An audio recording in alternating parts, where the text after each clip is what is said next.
All right, what is up, everybody? We are live. We've got March Madness on in the background for the Friday edition of the REMINGTOM pod. Of course, our boys, the Wolverines, are about to take on Bama here. I feel like, the Michigan-Bama rivalry between football and basketball has kind of sneakily, there's been some matchups over here over the last couple of years. So, hey, hopefully it goes in our favor again tonight.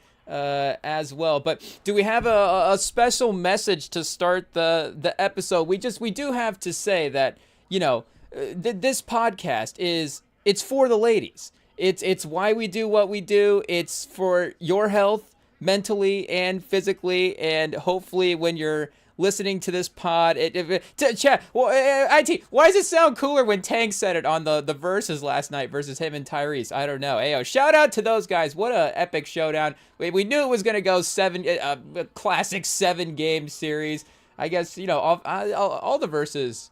I mean, it's Legends versus Legends. All the verses are great. So, obviously that was going to be great as well, too. But, shout out. It seemed like maybe Tyrese got the edge on the performance pause. But, again, it depends. It really could go either way. Shout out. Both those guys are iconic. So, obviously the winners are, I guess, the ladies that got to listen to Tank and Tyrese the other night. But, obviously I think Tyrese does have a little bit of a little bit more of a hype discography in some ways, and of course maybe he's a little bit of a better performer just in general as well too. But hey, I think it's undeniable. I can't say, do you say undeniable? But I think it's undeniable that Tank has the better voice. It is what it is. And again, some of his songs a little smoother, and but and then I think maybe the crowd could have given him a little bit more in terms of the singing performances, but there was, obviously, again, there is a general rhythm that Tank is gonna get with the audience. It is what it is. But yeah, shout out to both those guys. Again, a 7-game series. It really could have gone either way. You play game 7, 10 times out of 10, they win 5 times. So. Like speaking of verses, like we're saying, we've got classic March Madness showdowns on here in the background, and St. John versus Duke as well too is the game, of course, to start the day. Hey, could be just the headliner game in general. I mean, all the games tonight, and the games last night were pretty close as well too. So it seems like this is just in general going to be, hopefully, it continues to be a pretty competitive Sweet 16. But it does seem like it is a bit of a Cam Boozer takeover here. He has just kind of started to assert himself, attacking the basket, getting to the free throw line now for a couple of shots, not able to convert the and one. But hey, we can peek ahead at the ESPN. It looks like it is a couple seconds ahead. The free throws are going in. It is what it is. But he had a matchup a second ago against Ejiofor. Shout out, of course, the former, was it the matchup?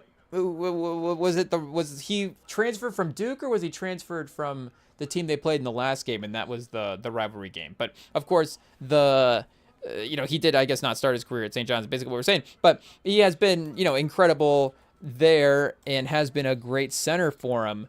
But Boozer had a matchup where he posted him up, and it was like, hey, Boozer has the physical advantage here. So I don't know. Again, shout out. I'm sure maybe our guy has had that label of, a little bit of a undersized 5 for St. John's.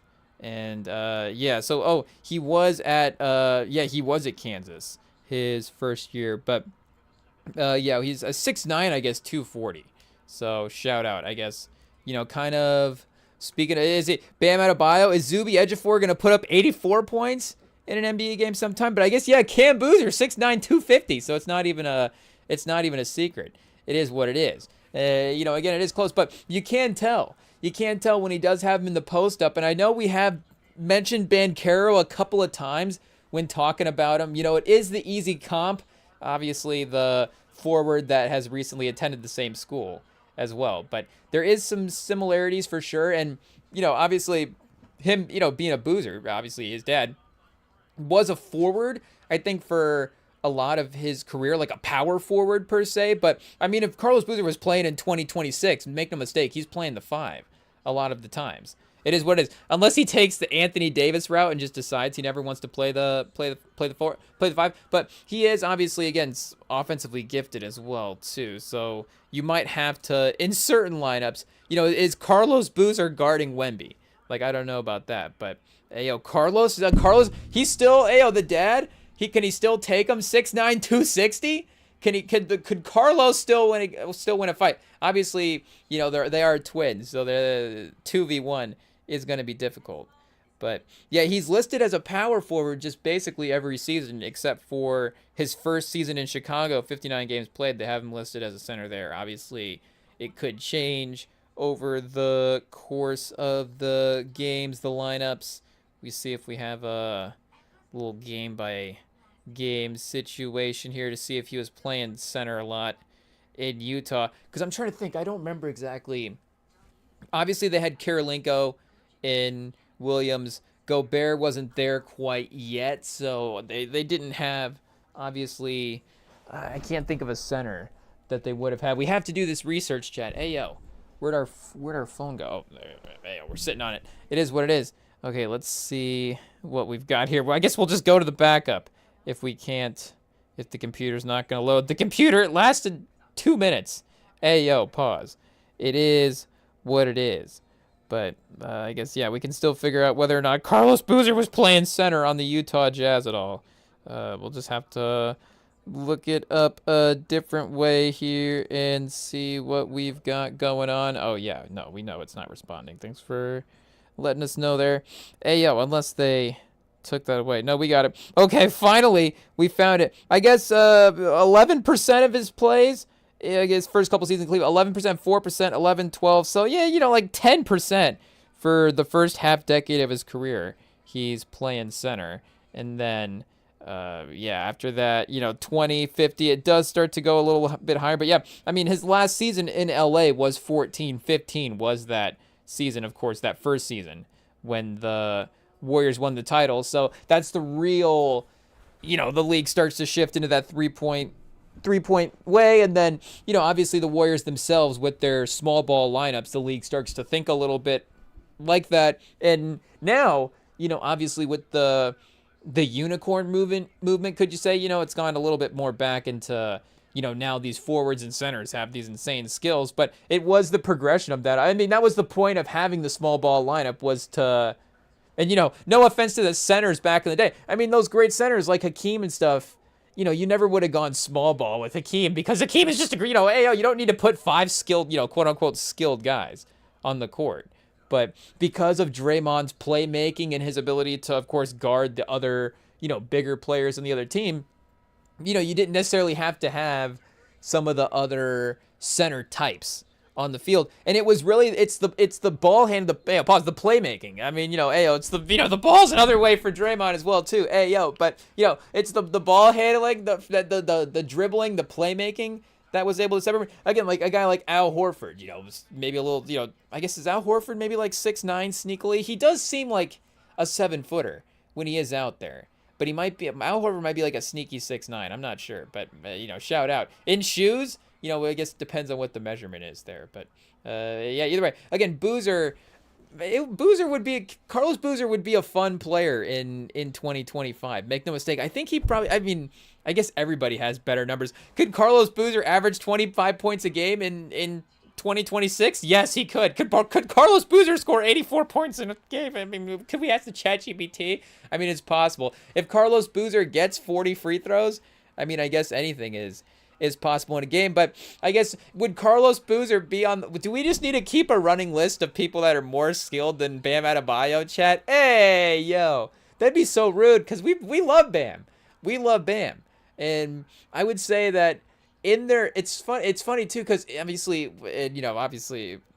you know, again, obviously times, circumstance change things, but, you know, rest in peace, Kobe. But I would say that we would have liked Bam in his playing career, like as a player, obviously competitively more than Kobe. And, you know, again, the respect for the greatness, and it is obviously, you know, Bam is not just, you know, taking the Spurs out in the playoffs every year, with all due respect to Bam. And I mean, you know, obviously we gotta hold our guy Tim Duncan with some respect. You know, it's not like Kobe was getting the better of him all the time, and Shaq. You know, Duncan obviously had his greatness. You know, Duncan is the best player of the 2000s, right? Hey, yo.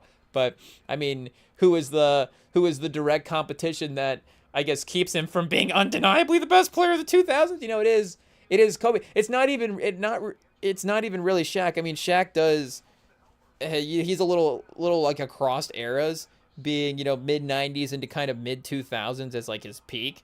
95 to '05. It's a little like it's a little like Vivica Fox, where it's like 95 to '05. It's like is it 90s, is it 2000s? I guess it's a little bit both, but does the definition of the era get lost? I mean, it doesn't. For shout out.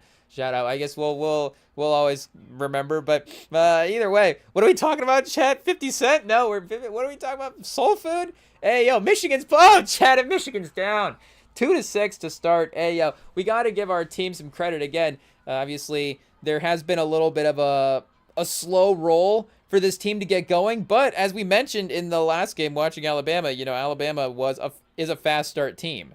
So just because Michigan has proven that they can fight through their slow starts per se, again, an offense that is having the tournament that Alabama is having is not necessarily going to be the team that maybe you want to have that start against. And the tournament is just as much about, of course, obviously, as anything, matchups as it is, obviously, as good as the teams are just in general. I mean, being here, of course, located in Iowa, and last night they take down Nebraska. Hey, just a win over Nebraska is good enough for this state anyways. But, for it to be in the tournament in the Sweet 16 and now they're going to the Elite Eight, like, Nick, make no mistake, Iowa is buzzing. The state is buzzing. It is what it is. But, I mean, that's a pretty, not to, discredit their run as well, too. It's a great run. They've been playing great. So, again, it shouts to them. But it's been good matchups as well, too. You got a couple of potential, Big Ten rematches in there. Again, Florida as the 1 seed. Iowa versus Duke, Iowa versus Arizona definitely doesn't seem like, if you had to pick a 1 seed to play, again, with all due respect, are you taking Cam Boozer or Thomas Haw? Like, hey, yo, Thomas Haw, call in and challenge us to a one-on-one for saying that. That's what we deserve, hey, yo. And then we'll just get absolutely roasted. It is what it is. But I guess are we like Alabama in this scenario? Could we get off to a good start? Hit a couple, would Thomas Haw give us space on that first 3? Hey, yo. And then next, are we playing 1s and 2s? It's 2-0. Make and take it right away. Hey, yo, Thomas Haw better not let us get the ball first, chat. Hey, yo. We're calling him out. It is what it is. But is this our first call? Are we going to start calling out people to challenge on one-on-one? Thomas Haw is the first one. We're like the Jake Paul of the one-on-one world, chat. We're calling out people. And Thomas Haw is a bad one to challenge as well, too, because he's tall. So we're just immediately screwed. I mean, do we go like guy right now that is, a little bit more, not to say that we could guard anybody, but, a guy that's just not going to be able to just boop, right? Just get easy looks. It is what it is. But I guess, we want a guy driving. We just want him just driving by us. It is what it is. If he's just faster, whatever it is. But if it's, the taller matchup where you're just like, okay, like, what am I going to do here? You're definitely going to fight. And sometimes the fight, the fight of the little guy against the big center, pause. Like, sometimes the center doesn't necessarily expect that, maybe in a one-off possession, it can work. But, hey, yo, chat, the 3s are raining in, 3 for 5 for Bama. This is not good.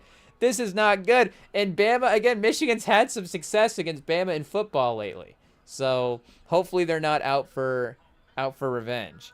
Hey, yo, we got a nice drive. Get to the basket. Okay, it falls. There we go. I think maybe settling a little bit. Maybe just need to settle down.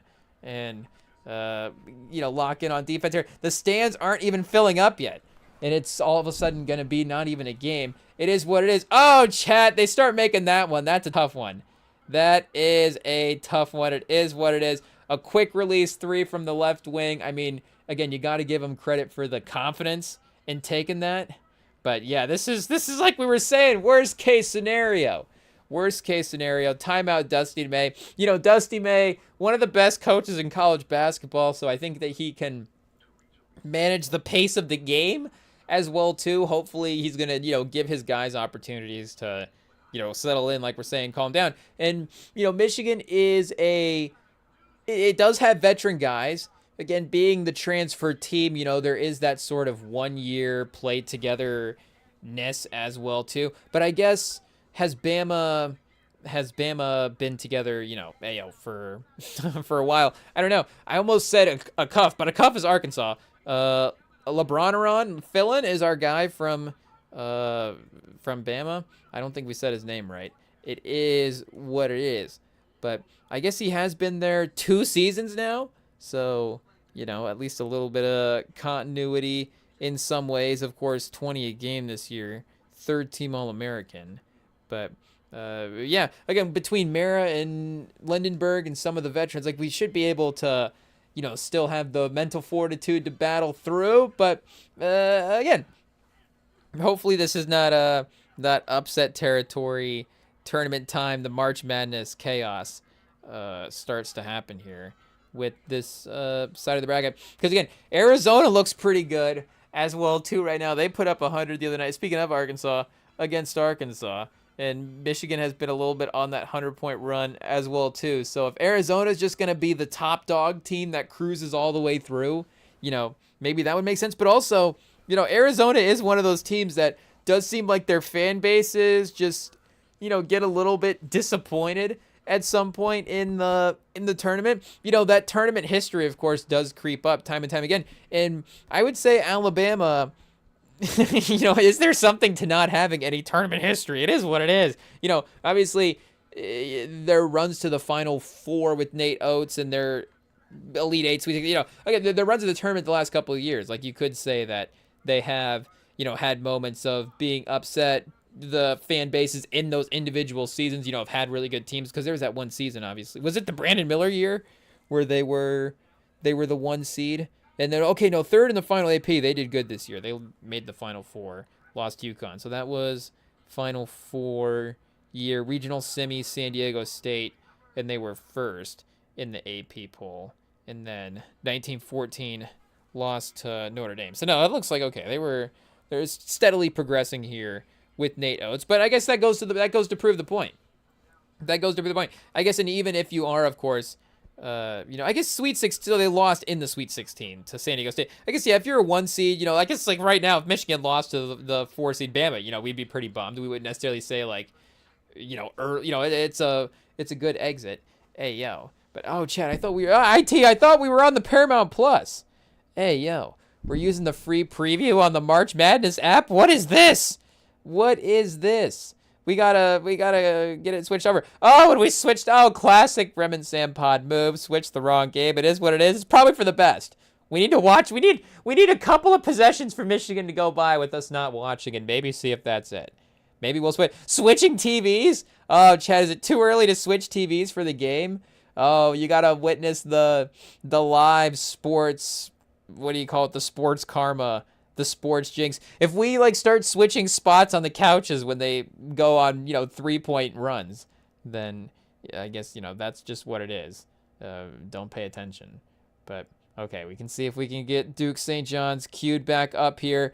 St. John's, speaking of not letting the game get out of hand, like we're saying, the Cam Boozer take over there a little bit, and they have managed to settle in.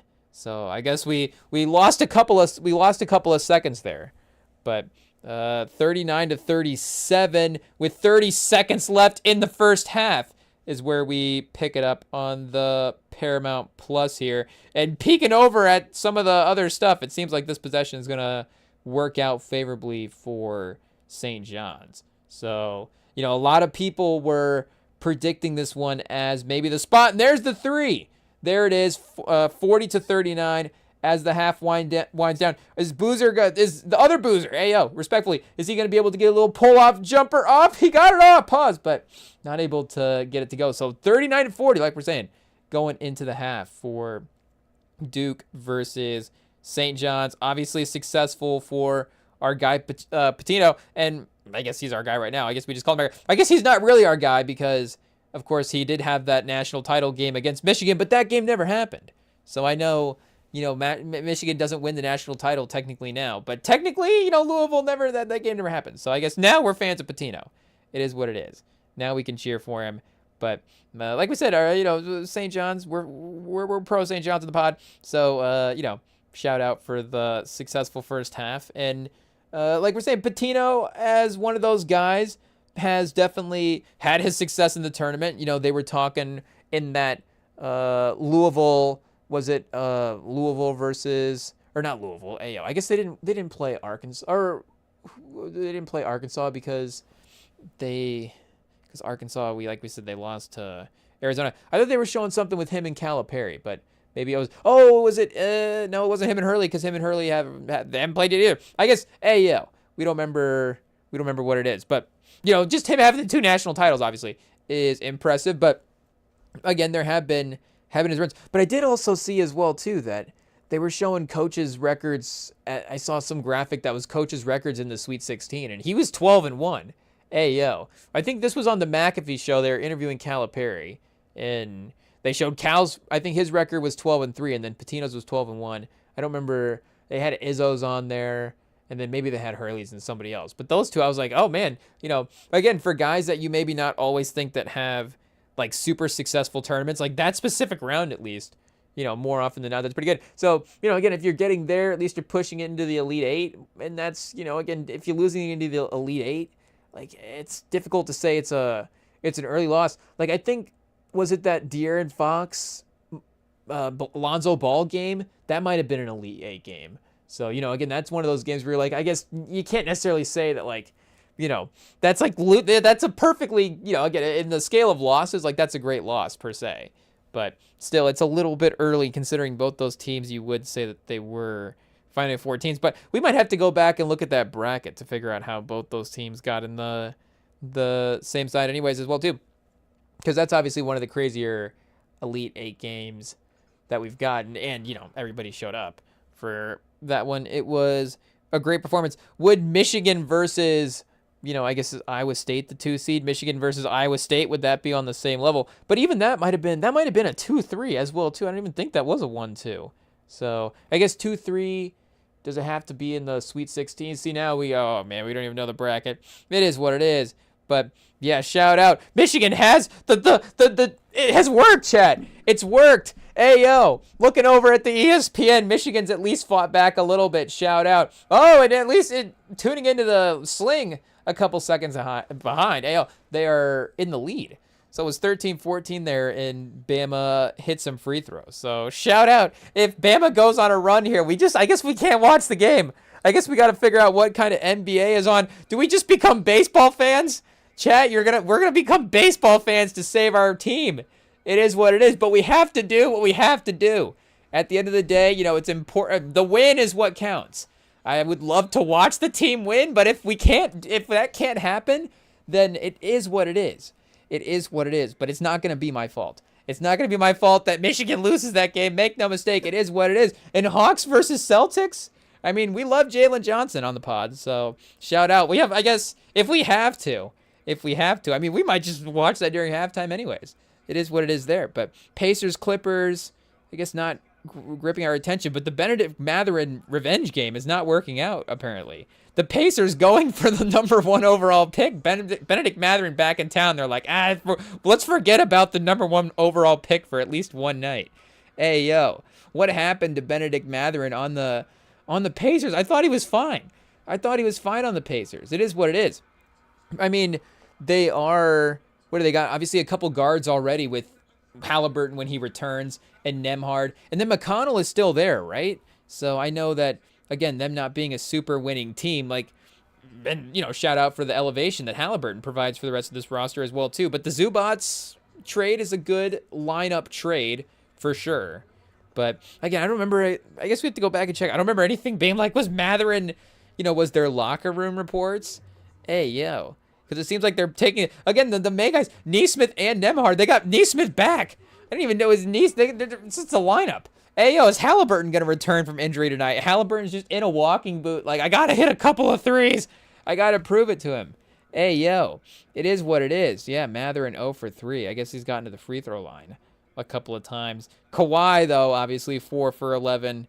You know, speaking of MVPs, we don't want to speak. And speaking of guys that have, you know, obviously maybe not always on the high up on the Rim and Sam fan list. It is what it is. I guess we actually have to check with Sam. Maybe Sam is like maybe secretly like Kawhi is like Sam's like second favorite player in the NBA, and he just never says anything because he just knows that, obviously, there's still maybe not necessarily, will we ever get over it, chat? Will we ever get over we'll always hold a grudge. We're sports petty against Kawhi Leonard. It is what it is. But I guess, the Bama offense, chat, something happened. They're back and they're going again. So we may keep focusing on the NBA. We don't have another college game to throw on at this point. We may just have to go 2 TVs for Duke St. John's. Can we get a couple of camera angles? Speaking of our guy Patino, is there a coach cam? Can we get a coach cam on Patino? I don't know. Okay, there we go. That might be the first missed 3 we've seen him have since we've been watching. Oh, man. Hot start. And speaking of that Iowa-Nebraska game last night as well, too. I mean, kind of similar, just at least both teams offensively going crazy to start the half. There was one point in the first half where they put up the team stats, and Nebraska was 14 for 21. Iowa was 10 for 17. Both teams were, pretty decently. Obviously, Nebraska 2/3, but even Iowa pretty decently over 50% there as well. Just the game being pretty fantastically played. And like I'm saying, Iowa they've been kind of feisty. Like their shot making and their experience has definitely been there. They have some transfer guys as well too. So, like we're saying, the continuity argument, I don't know if that necessarily applies there, but the sort of 3-4 like guard-ish forward rotation that they have in the backcourt has been pretty dynamic scoring. And like we're saying, they've been good at hanging with some of these top Big Ten teams. It's just that there has been some moments at the end of games that, they literally like fumbled twice against Michigan and just lost the game. So, clean that up, see what happens. And I guess we could check and see what Illinois performed against him in the season, because I think it did go Illinois' way. And surprisingly enough, that was one of those games that we had picked in our bracket, Illinois versus Houston. We had Illinois for the win. And I was like, oh, this is a classic situation in the tournament where I'm picking the offensive team and the defensive team is going to win. And again, I never learn. I always pick the offensive team. 100 times out of 100, I pick the offensive team. It is what it is. And in the tournament, 99 times out of 100, the defensive team wins. So yeah, Houston, once again this year, second in defense, 150th in offense. People were hoping that Kingston Flemings would maybe, provide some of that end of game. And I guess I can't necessarily put it that way as well too. And that maybe is the problem, because that's the way it was being phrased, is like, Kingston Fleming's going to finally provide some offense. And it's like, yes, I get the overall sentiment of having more polished one-on-one creators on the team compared to some of the final years, but that's different than also just like, hey, Kingston Flemings, can you go be Luka Doncic and just like go create? I guess, I'm not necessarily saying that that's what they were asking of him specifically, but maybe that's what we were hoping for a little bit more as fans as well too. Is like, is Kingston Fleming's going to be the offensive guy that hits a couple of miracle shots? And I mean, again, like Walter Clayton was doing that last year. So if you're looking for, predicting it, then obviously the defense that surrounds him, like there is a support system that would allow them to make a run. But it's just different when you're like, hey, can this guy go out and just be, can he just like create everything on offense and be awesome? I mean, even like Cade in the tournament, like struggled a little bit with that, and Oklahoma State didn't. I think they might have lost the first game in the tournament. Hey, yo. I mean, I don't know, if Cade was like thinking that, like trying to win the title that first year at Oklahoma State, or if he was looking at that number 1 pick, no disrespect. Shout out to the Oklahoma State run for Cade. Shout out. I guess Cade, Marcus Smart, the all Oklahoma State team, is it forming together to be kind of decent? But at least it's got 2 players at this point. But yeah, obviously, this time it worked out. So next year when we pick the offensive team against the defensive team, make no mistake, it will not happen. It will not happen, but this year it did happen. And our guy, again, it's difficult to say our guy in a rival Big Ten team in a current tournament, but we can't deny, our fondness for Andrej Stojakovic's game.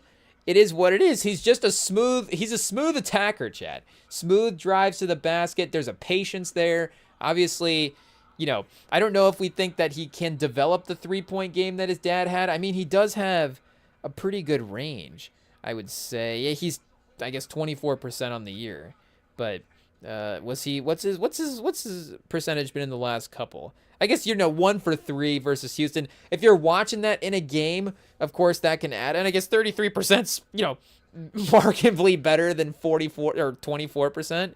Make no mistake, almost 10% better. It is what it is. But again, like 1 for 3 can kind of go, it can go unnoticed. It is what it is. Those 2 makes can kind of be like, and when everybody's missing like they were last night, or in that game, 2 makes is nothing. But 5 for 8 is 4 for 5 from the 2-point field goal attempts in that game, and 7 for 10 against VCU in the game before that. So he's been cooking here a little bit in the tournament. I guess 1 for 2 against Pennsylvania, against Penn, and then 1 for 2 versus Wisconsin. So see, he's 50% right there in those games. And then the overtime loss to Wisconsin in the Big Ten tournament, and Wisconsin put up 91. Like, they were really going crazy that game. I guess 34th in offense on the year. Definitely pretty capable in that way. 2 20-point a game scores, and then maybe a little bit of a tail off in some of the Braden Carrington. Are we going to do the thing where we assume that he's related to Bub Carrington? It is what it is. But I guess we're not going to assume. We're not going to do it. But shout out. I guess, B. Carrington. It could be the next. I guess it can't be the next Jalen Williams because his name's not Bub Carrington. But we got to nickname him Braden Carrington, Bub Carrington, and then when he's in the NBA. Now the Wizards have their Jalen Williams. They have Bub Carrington and Bub Carrington. The Bub Carringtons. Ayo. Shout out. Or is the Bub Carringtons like a Wes Anderson film or something? I don't know. But obviously Wisconsin or Illinois. Wisconsin, I think they are on vacation at this point, but Illinois is looking pretty good. And I guess he's been transferring around as well too. Stanford, Cal, Illinois. Cal, so Cal had Mendoza and Stojakovic last year? Is Cal actually like a talented school? What happened? Or was that 2 years ago that Mendoza was at Cal? I guess we go back and double check. And, from what we're at this point in the timeline, how do you technically say it at this point? We're talking about this season that has just happened is like the past season. And then, 2 years ago would be 24-25. But Michigan just can't quite get a 3 to go in this half. The rebounding has worked out, but they threw it away. Oh, chat, we might have to, like, the last 2 minutes of the half, just turn the game off. Just make sure they get a strong close. It is what it is. As long as they can stay within at least a 2 to 3 point deficit, then we turn it off and they just go on a little run and they take the lead again. And then I guess at the end of the game, we'll have to do the same thing to ensure that happens. 5 turnovers so far in the first quarter of the game. Obviously not the quarter, but the first quarter of game time played. Already halfway to their turnover mark for the season. Hopefully, again, the threes have gone a little bit cold here for Bama. But, a wide open look. Oh! We jinxed it. It is what it is. The Bama fans go pretty crazy. This is in Chicago?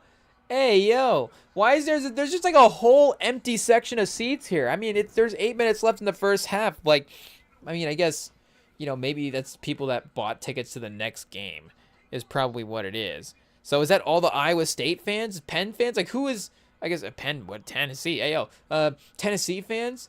I guess if maybe sneaky Knoxville to Ames, like that might, or Knoxville to Ames, like Ames to Chicago and Knoxville to Chicago, they might sneakily be kind of similar. I'm going to say Ames, Chicago is like 6 hours. So I don't know. Is Knoxville 6 hours from Chicago?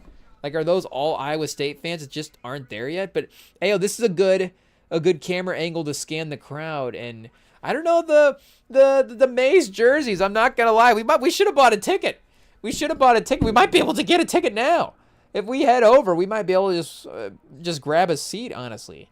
It looks like there's room. It looks like Michigan needs the support. Oh, Mara, he had a free throw line jumper there. I guess the nice little curl jumper for McKinney. Shout out, McKinney. Oh, shout out. Been balling early. 16 Do we have to fact check that? I'm reading the closed captioning. They have Lendenborg at 10. Hey, yo, I think that was a total from the last game. I was like, does McKinney have 16 of our 26? That doesn't sound right. But I guess, and shout out. Obviously, we're fans. Like we say, he's been balling out the whole tournament for sure. But yeah, Lendenborg. Oh, pump faking for 3. They're trying to force it. They're trying to force it. Just stay attacking the basket. It's the first half. Just don't let the game get out of hand. Stay rebounding. There we go. Mara's presence being felt. Finally. Maybe a post-up or 2. Get a touchdown inside there. Pause. Hey, yo. See, 7 for 16 for... Oh, that's a beautiful drive, chat. That's a beautiful drive. Who is that? Hey, yo. It is what... Oh, that's Philon? Philon? How do we say his name? It is what it is. IT, put the list of jersey numbers up in the background. Get the tank lyrics off the prompter and get the jersey numbers up on the prompter. That's what we need. There we go. There's a 3. There's a 3. Finally. It is what it is. 2-point game. Cut into the deficit a little bit. Good look as well, too. So, again, speaking of it's not even about 2. It's obviously just about natural. Oh, chat. Hey, yo. It's just going to be a night. It's going to be a night. He's 4 for 8. He's 3 for 5 from 3. Maybe second half, maybe halftime he cools off. I don't know, but we're going to have to battle a superstar. It is what it is. I didn't want to have that happen. And again, being in the state, maybe we're just jealous that Iowa's potentially going to be in the Elite 8 and Michigan's not after Michigan's 33-3 this year. But make no mistake, Thomas Haw has played as well as Philon in this tournament. Just how many times can we say his name in different ways? I guess how many different ways can he score on Michigan, It is what it is. But finally a stop on defense, a block shot. Lendenborg attacks the basket in transition. There we go. I know that maybe Bama can obviously play fast, so that would not be an advantage for Michigan to play fast, but just not getting, and it's not even their half-court defense. It's a little bit of the stagnation of the offense, some of the clumsiness to start. So, the lob. Yeah, Bama, they're just crisp right now in their movements. Oh, chat, decisive right now. It's tough. Point in the paint dominance for Michigan is almost double if they get another one going to the basket here. And yeah, running everything obviously around Mara, the screens and the runs around that. Oh, are they going to get an offensive foul on that? No, shout out. The screen set by the Michigan player there is drawing the foul for Bama. So that'll take the media timeout. Oh, chat, this is going to be a tense one. Oh, Ayo, the ESPN that we're on just reverted back to the preview. Oh, just to remind us that the matchup had a Michigan at a 73% chance. Why would it do that? Why would this glitch happen? This glitch has never happened before, but Michigan's down in the tournament. So it's like, here's just a reminder of where you were at before the start of the game. It is what it is.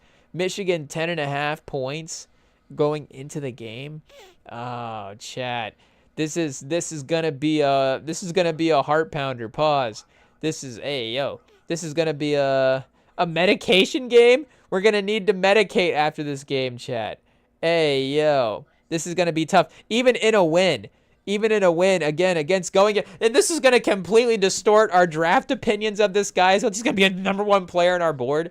Forget about Cam Boozer. I guess Cam Boozer did also, torch Michigan earlier in the year as well too. So, another reason why maybe he's a little higher on our board. But I guess, we didn't play Dembasta, we didn't play Peterson. So there's that. And Wilson, we did match up, I think, against Caleb Wilson. And I think he played well, but Michigan was cruising in that one. And yeah, 20 a game on the year, 50% from the field. And again, we've been monitoring a cuff because Arkansas won the SEC tournament, so there was just a little bit more notoriety for his performance in that way.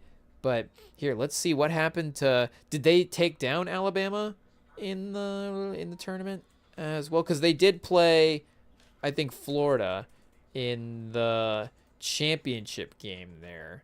So again, Florida highly ranked, 1 seed. Another reason why, a notable sort of result. Oh, they lost to Georgia or they lost to Ole Miss. They lost to Ole Miss by a point. So a little bit like LSU.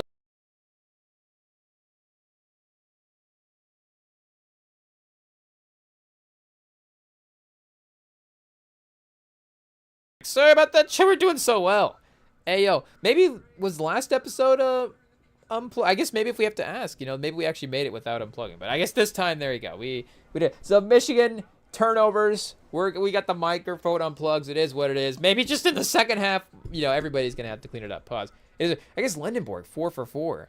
Shout out. But Phylon's sort of aggressiveness as hopped off the page to start in that game 26, 21, 28, and I guess he had 9 in the last game versus Texas Tech, but they won 90-65. So who really cares? Take away his entire performance, and they still win by a lot.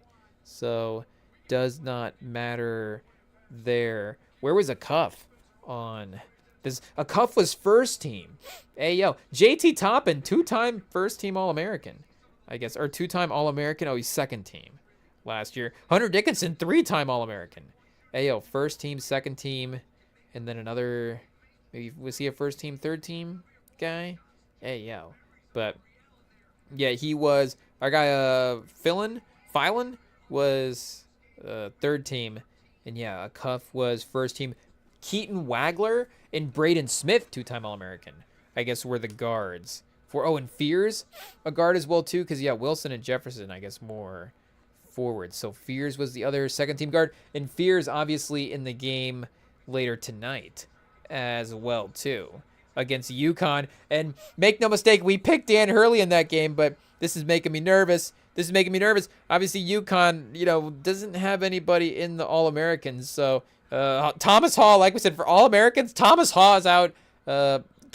Kingston Flemings is out. Graham Ike and Christian Anderson are out.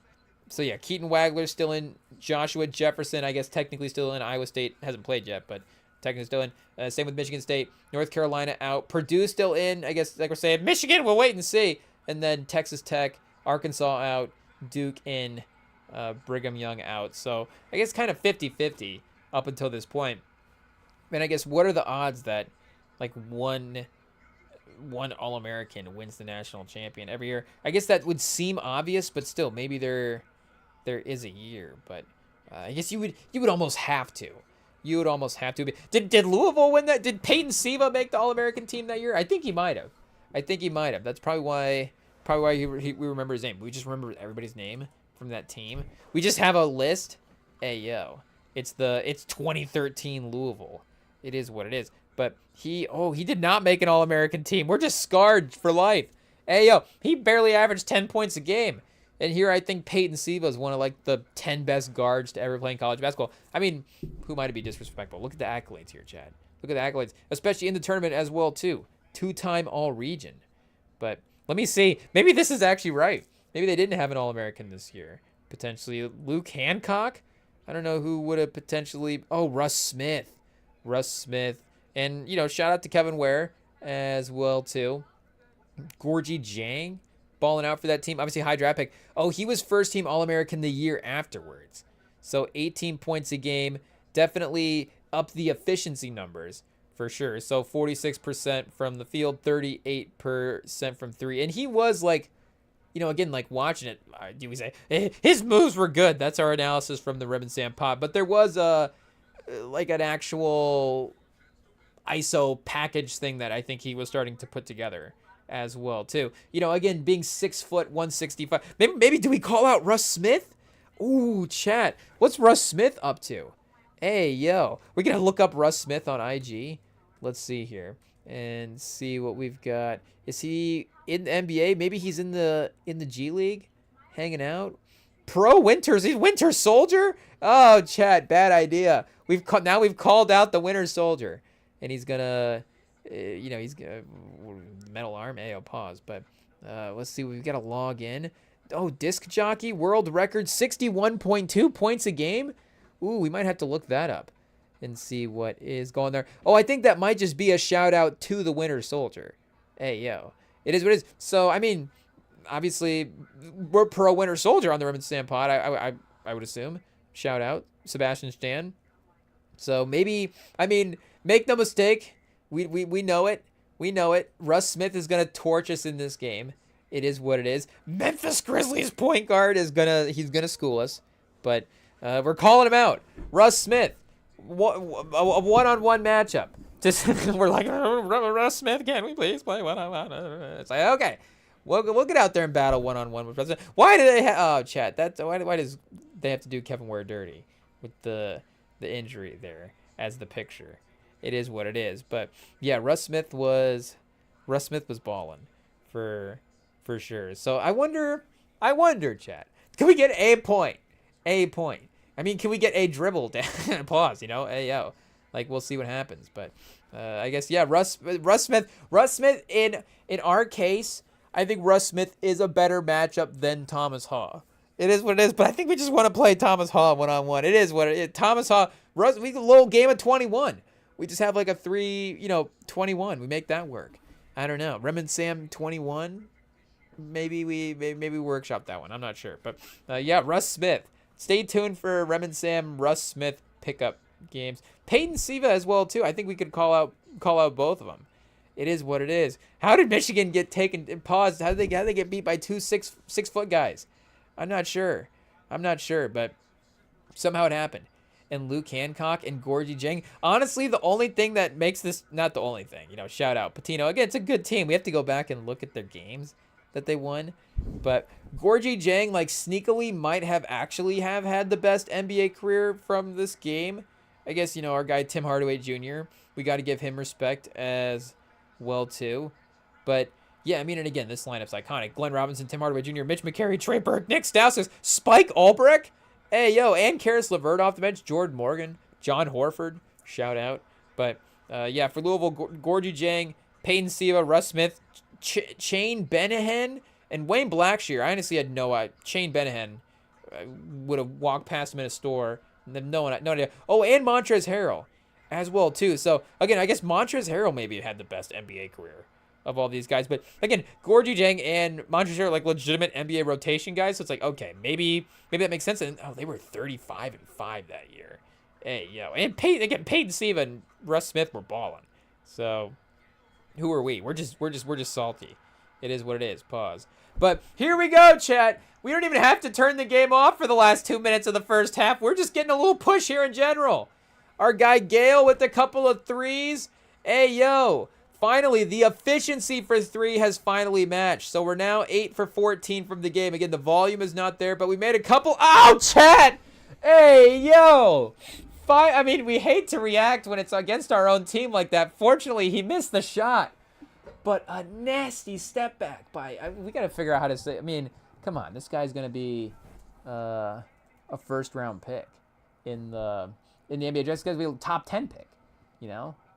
How high up the draft boards is he gonna say? Is he gonna go? Hey, we're just trying to figure out a pronunciation. Hey, yo, let's see, Phelan or Phylon? What does that mean? Hey, yo, I guess Falone. Oh, Chad, this is not helping us at all. It could be Phelan, Phylon, Falone, Falon, Feline, Falloon, Pelon? Is it Pelon, Chad? Is it LeBron around Pelon? It might be LeBron around Piron. Hey, shout out LeBron around Piron. But Fee-Fi-Fo-Fum? Chat, hey, yo. This Google AI is absolutely no help in this case. It is what it is. We're going to have to watch this Locked On Fantasy Basketball video. Shout out. And see how they say it. I'm sure that we'll probably get like 17 different pronunciations as well too. LeBaron Filone. I think Filone. We're going to have to listen to Brian Anderson here. We're going to lock in. This is going to be like a Don Toliver album review. We got to hit the mute. Listen to Brian Anderson's play-by-play lyrics. Hey, yo. Because the closed caption is not going to give us a pronunciation guide. Ooh, a little bit of a heat check three there, a quick three. a minute and a half left in the first half. We finally grabbed the lead up 6. Maybe slowing it down there would have been nice. Oh, and Phylon, Chad, he's cooking. He's cooking. Lendenborg fouled and forced the miss, but oh man. Oh man, Chad, this guy's good. This guy is good, I tell ya. I tell you what. Hey, yo. We got to do this. The scouting is ramping up. It is what it is. This legitimately might be one of the more craftier guards that we've played in the tournament. Hey, yo, I mean, we've gone through, we've talked about, we'll fall in love with these players for the draft or just in, the college game in general, and then all of a sudden they'll be having these phenomenal games against Michigan, and we'll have to be, all of a sudden be like, well, now we can't be a fan of that guy. Now we can't Johnny Juzang anymore because he just had a game against Michigan in the tournament. Now all of a sudden, Dylan Brooks. Yeah, we were fans of Dylan Brooks in Oregon. It is what it is. Dylan Brooks also won against Michigan. That team was a beloved team. It is what it is. But yeah, I guess I'm not saying that we had that same, obviously, connection to our guy LeBaron Falone when he was playing in the regular season this year. But in terms of, again, at least those, like we're saying, some of those guys were like legitimate All-American level players as well too. So this is as good of a, as fun of a performance to watch, and just the quickness as well too. And it's matchups, and like we're saying, him probably the just his foot speed and athleticism versus this Michigan team. I mean, the you can see the strength and the the size of the Michigan team is what is helping them on defense even keep up with him in this case. But like we've mentioned before, like a guy like Cassius Winston, hey yo, Cassius Winston might be one of our nightmare. This is a legitimate nightmare player, chat. Hey yo, we're gonna be having nightmares about this guy in the future. Again, even if we win this game, it doesn't matter. This is a terrifying performance. I guess, does Iowa State have a player this good? I mean, does anybody? Again, if he was third-team All-American, I guess, Michigan's the only team, and one of the only teams that should have a player better than him if we're looking at the All-American list. But either way, yeah, this is tough. But the 50-39 stuff, I guess, here, we'll see, where is he at on Tankathon? What was the height? What was the height real quick? 6'4", 177. So this is a classic draft guy we would like as well too. A little offensive scoring heavy, really great one-on-one creator, but maybe not, awesome defender. We'll have to look into the playmaking as well too. Again, this hasn't necessarily been like an assisting type of game for him. They've needed his scoring, and there we go. He scores again, ties it up with 30 seconds. So, again, maybe not the best example of needing him to make all the passes, but they got Lendenborg above him on the draft board. Maybe he's looking at the Tankathon before this. And he's like, well, I don't know why they have him there. And then Braden Burry is from Arizona at 10. Mikkel Brown still hanging out in the top 10 as well too. But yeah, Ayo, just on the last time we were talking about the tournament, we were talking about the fact that once we get past that top tier of guys, that maybe a Cuff has played literally the best of all these guys, but maybe we have to take it back. And like we're saying, we do have to take into account, I guess, just in terms of saying who has had the better performance recently, we do have to take into account the 9-point game. I guess we could look at a Cuff here and see. Again, in terms of scouting, obviously, you take that game with a grain of salt and look at it with the bigger picture. But yeah, I guess, even in the loss to Arizona, obviously he was still a pretty high performer in that game. 6'3", 190. So, as much as it is a little bit of a difference, there is a little bit of a pause, a little sturdiness there that maybe does matter at some point. 6'4", 175. Is that like Ja type territory? Again, doesn't seem like he does have. And as soon as we say this, he's going to jump and just, dunk on like 4 Michigan defenders. But it doesn't seem like, and I guess, does anybody have the vertical of Ja Morant? But, just J. Is it Ja Talks Music Morant? Shout out to Ja Talks Music. But, yeah, obviously, again, nobody has the vertical of Ja Morant. But, yeah, I don't know if he is a leaper like that. he did have that layup earlier that was like kind of get into the body of the defender, spring to the basket. So that kind of under the, pause, under the rim, quickness, craftiness is definitely there. And obviously peak, best level of Ja Morant does have that for sure. But like we're saying, in terms of just the overall game, I don't know, but he is, I guess 6'3", 175 for Ja, so that is kind of that same physicality, that same profile. And again, obviously with the level of play that Ja was able to bring to the league, his best basketball, he is a very, very effective player, if not one of those guys. Like, legitimately, it's forgotten now. I think that we need to, it would be a really interesting exercise to just like, again, at what point does the sect of basketball players get so big? I don't even know if I use that term right. The what do you call it? Hey, I think that's right. The sect, SECT, is that like hey, we can't even spell it right. Let's see what we got here. Are we using words correctly? A small, distinct religious variety. Okay, so the religious players in the NBA. I guess if we were, using it as just the word for grouping in this scenario, which I think maybe, if we were just, I guess, going for vocab, then we could. But yeah, I guess, like sect of, okay, Christian, there we go. There, yeah, for sure. That's definitely where we've heard that before. But I guess sub-sect, I feel like we've heard that term in outside of that. Skate shop. It's a skate shop.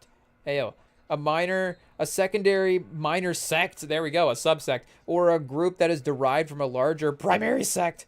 Okay, so yeah, I think we're kind of thinking the right terms. Apparently, oranges are a subsect of citrus, right? Maybe? I don't know. But a good first guess. Round of applause for the attempt. It is what it is.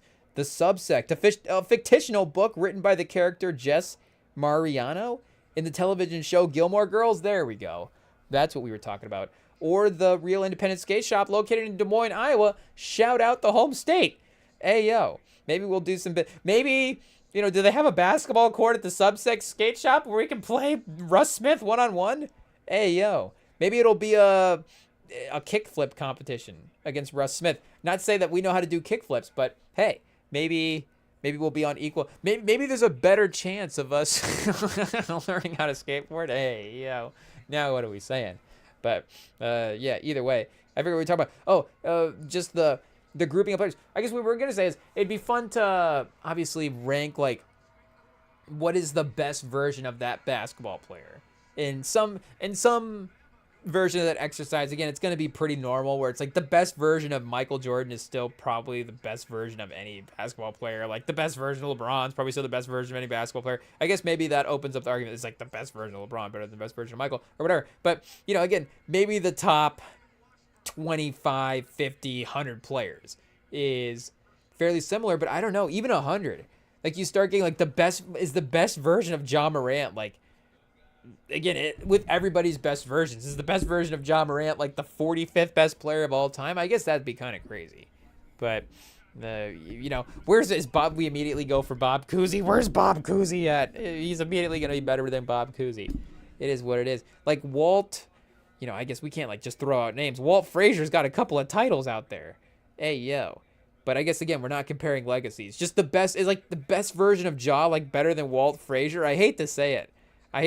And that's a classic. The old heads are going to be like, you don't know what, there's this guy right now, and shout out because, he's obviously, doing the Lord's work defending Tim Duncan, but he's like the guy that's doing those like Jubilee style NBA arguments. And I love that Tim Duncan is now just the classic.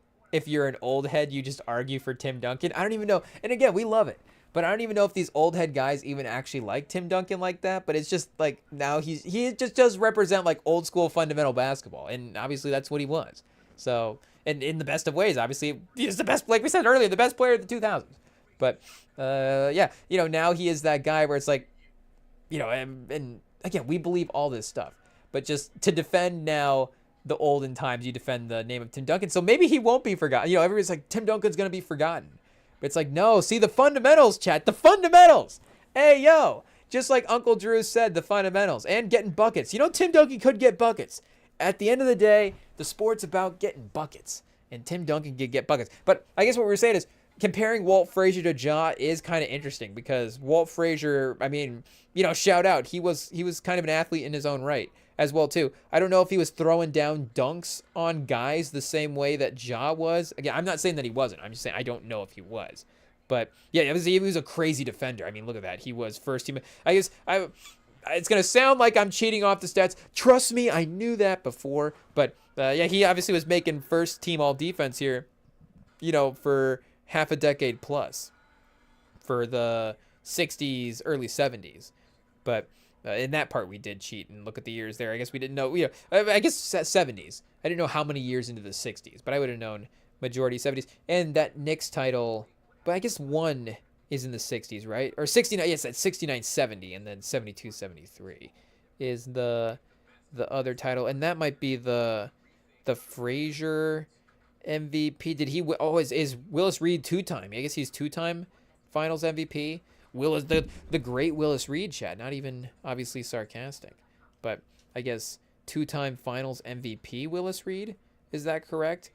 Hey yo, spell his name every way except for the correct way. Shout out. Here we go. Willis Reed. Again, the legend, and one of those guys as well too that, oh yeah, two-time Finals MVP.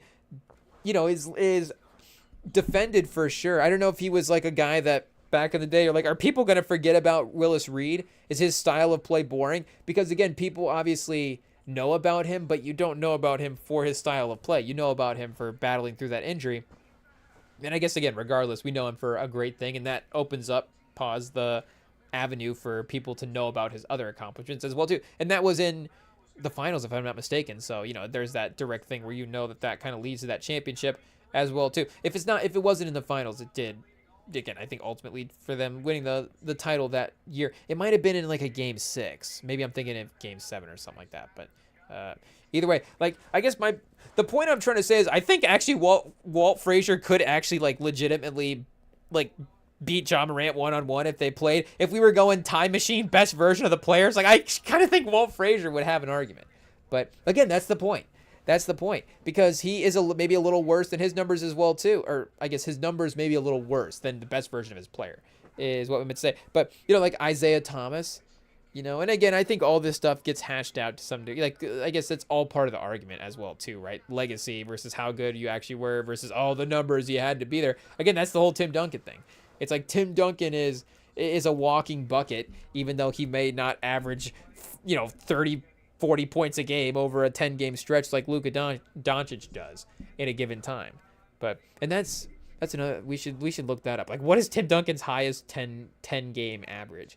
Because I just saw Luka's over like the last 8 and he was at 40 again, and it's like, oh man, here we go. He just has, it is what it is. I mean, it's Luka Doncic. There's just going to be that week or two in the year where you're just like, Luka's averaging 40. I mean, he's obviously taken the mantle from James Harden. He's taken the mantle from James Harden in a lot of ways. Hey, yo. It is funny that that both of them do have the same style of play and the same sort of, they get roasted online about the same things. It is what it is. If you know, you know. But they're both fat. But IT, cut that out. But because Luka's obviously, and they're both not. It just depends on if James Harden wants to get traded and whether or not Luka's being photoshopped, I guess, because some of those do look like, oh man, somebody might have done like a little effect there, and just like a little bit. But hey, just to look up the box score of Tim Duncan not even one more time, just another time to behold, chat. Hey yo, behold Tim Duncan in God mode, 223 reload. Hey yo, all the MVPs right here, the defensive first teams, like we're saying. In this argument, the best version of Tim Duncan is the best player of all time, is really what it is, because you do have the full scope of the game, the passing, the scoring, the defense, just the teammate willingness to do whatever it took to be able to win. again, there's really no player that embodied every single aspect of the game the way that Tim Duncan did. I mean, you could say that obviously Steph is very similar to Tim Duncan in the teammate stuff, and definitely the 3-point shooter as well too. You know, I guess Tim Duncan for his career, 17.9% from three. So there's not really an argument there. Steph Curry does probably take the threes, though. You know, maybe we could pull up like 3-pointers in like the last 10 seconds of a game, because Tim Duncan's got like a couple. And it's those scenarios where it's like, you know, how many threes is he actually taking in his career? So when he just pulls the trigger on like a game-winning 3-pointer, you know, it's like now all of a sudden Tim Duncan's like 100% for 3 on the year. But I guess he's 168 threes over the course of his career, 7 for 27 in 2001. So he was really, you know, really putting up shots that year. It is what it is. But led the league in field goal attempts 1 time. And free throw attempts. And I mean, you know, won the MVP that year. How many points did he score? 25. Like, I mean, Tim Duncan could score. Kids, Tim Duncan could score 25 a game. You know, you don't just walk into the league and put up 25 a game unless it's now. How many guys are putting up 25 a game now? Here, wait, we'll double check. And again, it's inflation. It's points inflation. We need to figure that out. We'll ask the ChatGPT how to calculate points inflation properly. But we've got Booker is 29 years old. I was going to say we have 29 guys. 15 guys in the league scoring 25 points a game, plus Cade, Michael Porter Jr., Wemby, and James Harden all at 24. Ayo, Denny Advia is basically, you know, a bucket a game less than Tim Duncan was that season. It is what it is, but, you know, again, it's a little bit of attempts as well, too. If he was in that 50% range with, you know, 20-plus attempts, he would obviously get there. So 18 attempts. You know, how many guys? 18 attempts. So, yeah, I guess it is. Well, you know, the guys are good now. Hey, Cade and Booker are good. It is what it is. Michael Porter. Hey, Michael Porter and Tim. Do we need to do like a player A, player B? Who's player A? Who's player B? One of them is Michael Porter and one of them is Tim Duncan. Hey, yo. I mean, that's stats for you in 2026. It is what it is. But, hey, we've got Duke St. John's. St. John's still up by 4 with about 10 minutes left. Oh, still 4 as a 3-pointer goes off the back of the rim. And Michigan, Alabama still at halftime here with Alabama grabbing that sneaky lead. So, hey, Pacers Clippers has become a matchup. I don't know why we're still over here on Pacers Clippers, but don't go anywhere, chat. Hey, hopefully a good second half. I guess it's going to be entertaining, but we'll see if it's, you know, good for Michigan fans. But again, I guess that's just, it is us being selfish. It is what it is. That's called fandom. That's how it works. But, hey, we'll be back, Chad. Second half, it's going to be a classic. Filing taking down Michigan in front of our eyes. It's happening live, and it's up next in the second half. We hate to say it, but it's right here on the REMINGTOM Pod.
All right, Chad, speaking of classics, hey, yo, it just seems like we're saying this Sweet 16 has got just, hey, yo, do you say a whiff of iconic? Probably not, but I guess we just did. But that's like kind of what's happening a little bit. It seems like a lot of these games, like we're saying, are battles going down to the wire here. So, hey, yo, I feel like we've got, is our computer hooked up to the speaker? What's going on? We've got speaker noise going on here, so we might have to get this taken care of. There we go. Okay, we're back. Yeah, shout out Isaiah Evans with 21 so far in the game, 9 for 14. And again, you know, Cam Boozer 15, 8, 2. Like he's, you know, having a very productive game himself. But, oh, Chad, now it's in our own ears. Oh, no, what is this ad? What is this UFC ad? Get it out of here. I mean, you know, shout out. UFC is cool, obviously, but not right now. We're locked in. It's March Madness. Michigan's losing. Oh, no. We don't have time. We don't have time for Michigan. A knockout blow to Michigan's enough, chat. That is enough for one Friday night. But yeah, you know, again, at some point you're gonna need, obviously, you know, hot take, you're gonna need those teammates. And like we were saying, for Phylan last game, he was, you know, maybe not on his best game. You know, only that 2 points in the scale of the game. It was a little bit of a larger game, so it's not like a 2-point game. They win on a buzzer beater and like, oh, you know, they barely escaped that performance like we're saying. But still, I mean, obviously his teammates didn't go 2 for 12 like he did. The rest of the team was able to step up and have that performance. And again, this game a little bit closer. Maybe Evans's 20, whatever they turn into, are going to be a little bit more, you know, iconic, important, however you want to phrase it. But it's still, you know, that teammate step-up game that you are going to need. And I guess maybe you say that they had that a little bit in the first round, or the first game as well, too, because I guess Boozer wasn't, like, his best version of himself in that first game, if I remember correctly. I mean, obviously Duke wasn't, that being as close to the 16 seed as they were. And they are maybe, I know that they had, you know, top 5 offense, top 5 defense, I believe, for both going into the tournament, but I would say that they're maybe a little bit more reliant on the defensive identity as a whole, or maybe you would just hope that that added defensive identity, you know, would be something they could fall back on if they were to have offensive struggles. But yeah, I would say that, again, for Boozer, it has been an interesting tournament. I mean, it's been a great season, and obviously, you know, again, he showed so much from a prospect standpoint that, like we're saying, you know, top 3 pick, totally worth it. I don't know what the hottest take we're going to cook up is when we start watching all this tournament stuff. Like, even watching this game, you know, as much as great as, you know, the Alabama guard is playing against Michigan here, like, it's still not, you know, hey, yo, if the Spurs had to choose, you know, we would take him or Boozer. I mean, you know, you could, I guess, specifically, we don't really need another guard. So I guess you could say for him, because of maybe specific two-way question marks, like him as a 6th man would be pretty interesting, because obviously there is because, you know, you can play Castle and Fox and Harper together right now pretty successfully. Obviously, you can play a lot of guys when Wemby's on the court. He's going to make up for some of the defensive stuff. I don't know if you could necessarily play Castle at the 4 in that lineup, and then, you know, Philo's running the point. But Boozer definitely could be the 4. And make no mistake, that's not going to happen in Boozer's first contract. It is what it is. That would have to be Boozer, second contract, or for some reason, you know, I guess they have him 3rd right now. The Wizards trade with the Spurs. The Spurs have, the Hawks have moved to 20. Chat, hey, yo, maybe we don't like Jalen Johnson. Jalen Johnson, give us that 14th pick back. Oh, man, I remember when it was in the lottery. Shout out to Atlanta, though, for, you know, obviously putting together some wins. But yeah, you know, maybe I guess we'd have to obviously trade future picks. And Harrison Barnes, would they take Harrison Barnes for the number 1 pick? Hey, yo, no offense, Harrison Barnes. We only joke because, well, double offense, we're trading Harrison Barnes, but also they wouldn't trade the 1st overall pick for you. Oh, Chad, we didn't mean it like that. It's just, Harrison Barnes is a valuable member to the team, and the Spurs would obviously not offer Harrison Barnes for Cam Boozer. See, oh man, now we're just bad GMs. It is what it is. But, you know, we have Coach Rem and GM Rem. Coach Rem says Yeah, obviously we wouldn't trade Harrison Barnes. He's a great player. This GM Rem Sims, well, Cam Boozer's contract and the talent is up there. Even Kingston Flemings. Hey, Caleb Wilson. Hey, what are we doing, Chad? We're just sowing discord right before the playoffs? That's not good. This team's great. This is the best Spurs team of all time. Oh, see, we can't even do that. See, now, because they have to have something to chase. Like, it's a tightrope. It's a tightrope to walk. It is what it is. We'd be bad at motivating. We'd be like, you're awesome. No, you're not. You suck. You're awesome. No, wait a second. You need to play better. Oh, wait. How do you do this? So, shout out to Miss Johnson for obvious't being able to figure out the right tactics to be able to get that team to play. And I guess we should focus on the teams at hand. Somehow Wemby has been brought up. Is Wemby going to be the number one player for March Madness in our eyes? He might be.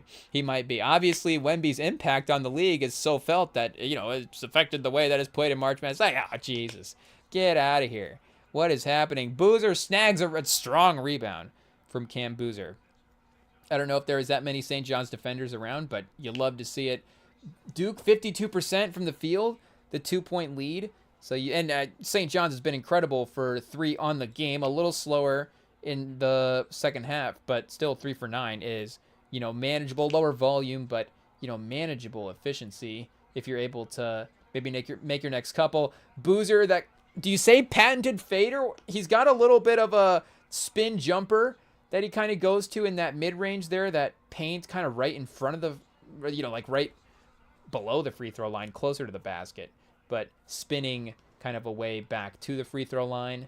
And it, obviously it's his shot, a little automatic, but not able to get it to go there. There's that defense, the shot block. Oh, they tried to save it off the Louisville player, and it turns off, and it turns into an and one. The Duke player, I don't know if it was the same Duke player, but somebody did that earlier on the opposite sideline, and they threw it off the St. John's guy, and I think it worked. That time, I think the St. John's defender was just too far inbounds. It was too far inbounds. I don't know if the Duke player had to do that or if he thought about it like 3 steps in advance, and he's like, okay, I'm doing it again, throwing it off of him. But that time, the St. John's player just caught it. Ayo. There's always the risk of that. But that's why you have to go for the shin. You have to go for a shin or a calf in that scenario. You can't throw it off their shoulder. Because even if or maybe their back, pause, because, whoa. But, again, you can't throw it to where they can catch it. He's not a receiver. You can't throw it into his catch radius. I guess, obviously, if it's Fitzgerald, he's going to catch anything. But shout out. Oh, chat! The putback dunk off of the offensive rebound off the missed free throw. You never see that. But was that the guy... That was the topside was that the topside rebounder looped around and dunked that?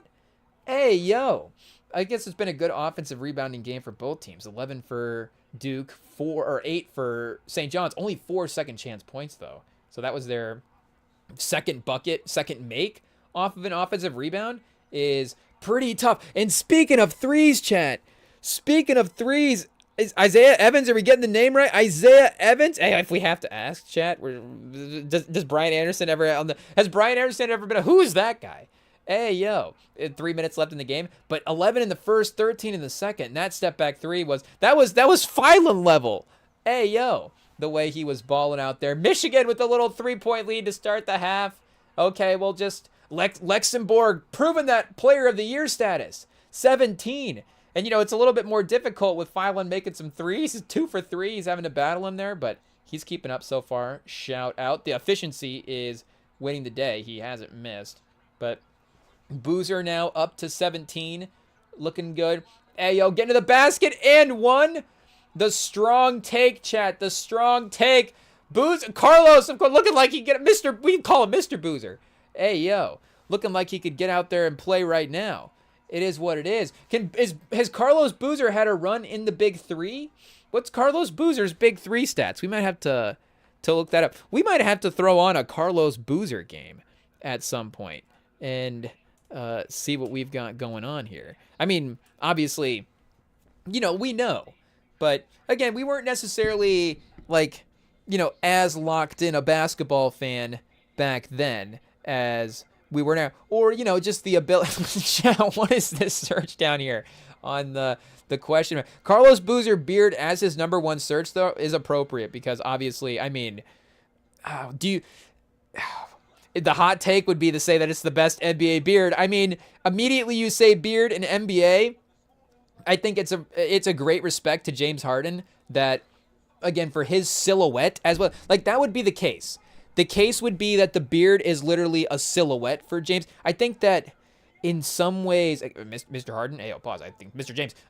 In some ways, for Carlos Boozer, it is as well too. Like, if there was an NBA player to just have, again, not the beard the way that Harden's beard is the logo, where you could have like the full silhouette of the, the head shape and then the beard kind of extending down off of that. Pause. But if you just had the silhouette of, a face beard the way that Boozer has it, like that would, I think we would associate it with Boozer. So I think it is close.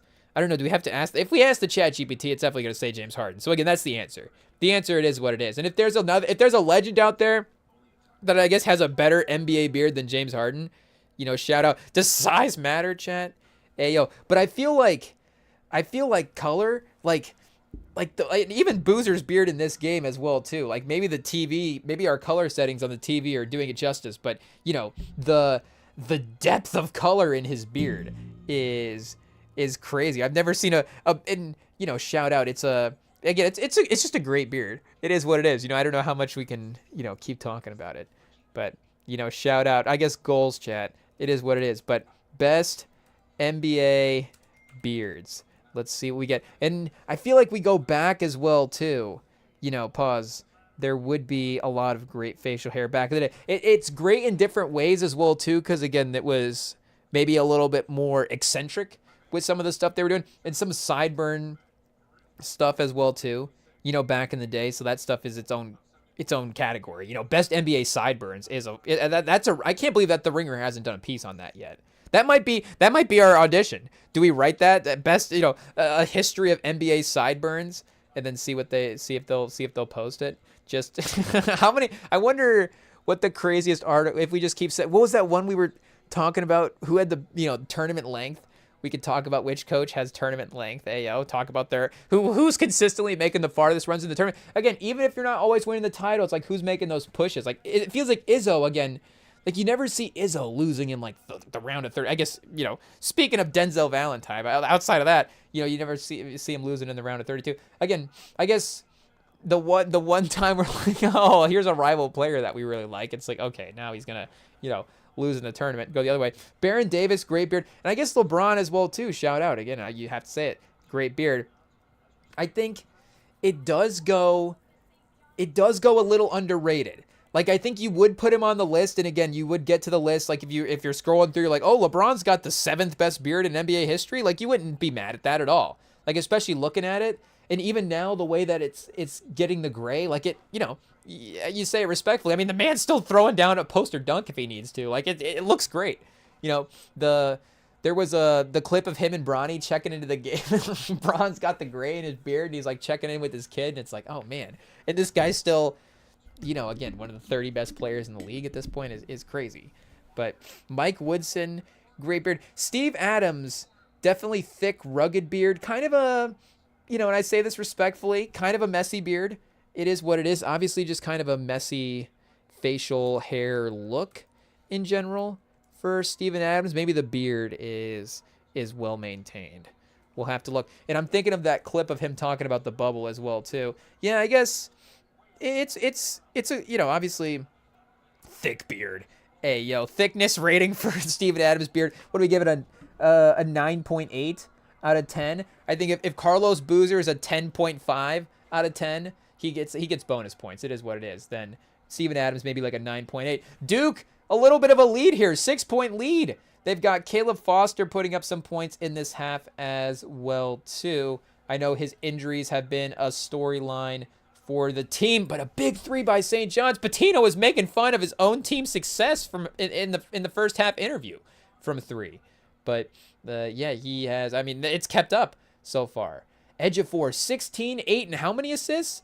Is he going to go for a triple dub tonight? And speaking of game previews earlier, when that Michigan game reset, hey yo, a little bit of what do you say? The game preview for Duke St. John's, where it shows the points, rebounds, assists leader per game for the team. It had Boozer was the leader for points, rebounds, assists for Duke. Shout out. But it had Ejiofor as well, too, as the leader as assists for St. John's. And I guess I didn't necessarily expect that. But yeah, 6 assists tonight. 0 turnovers.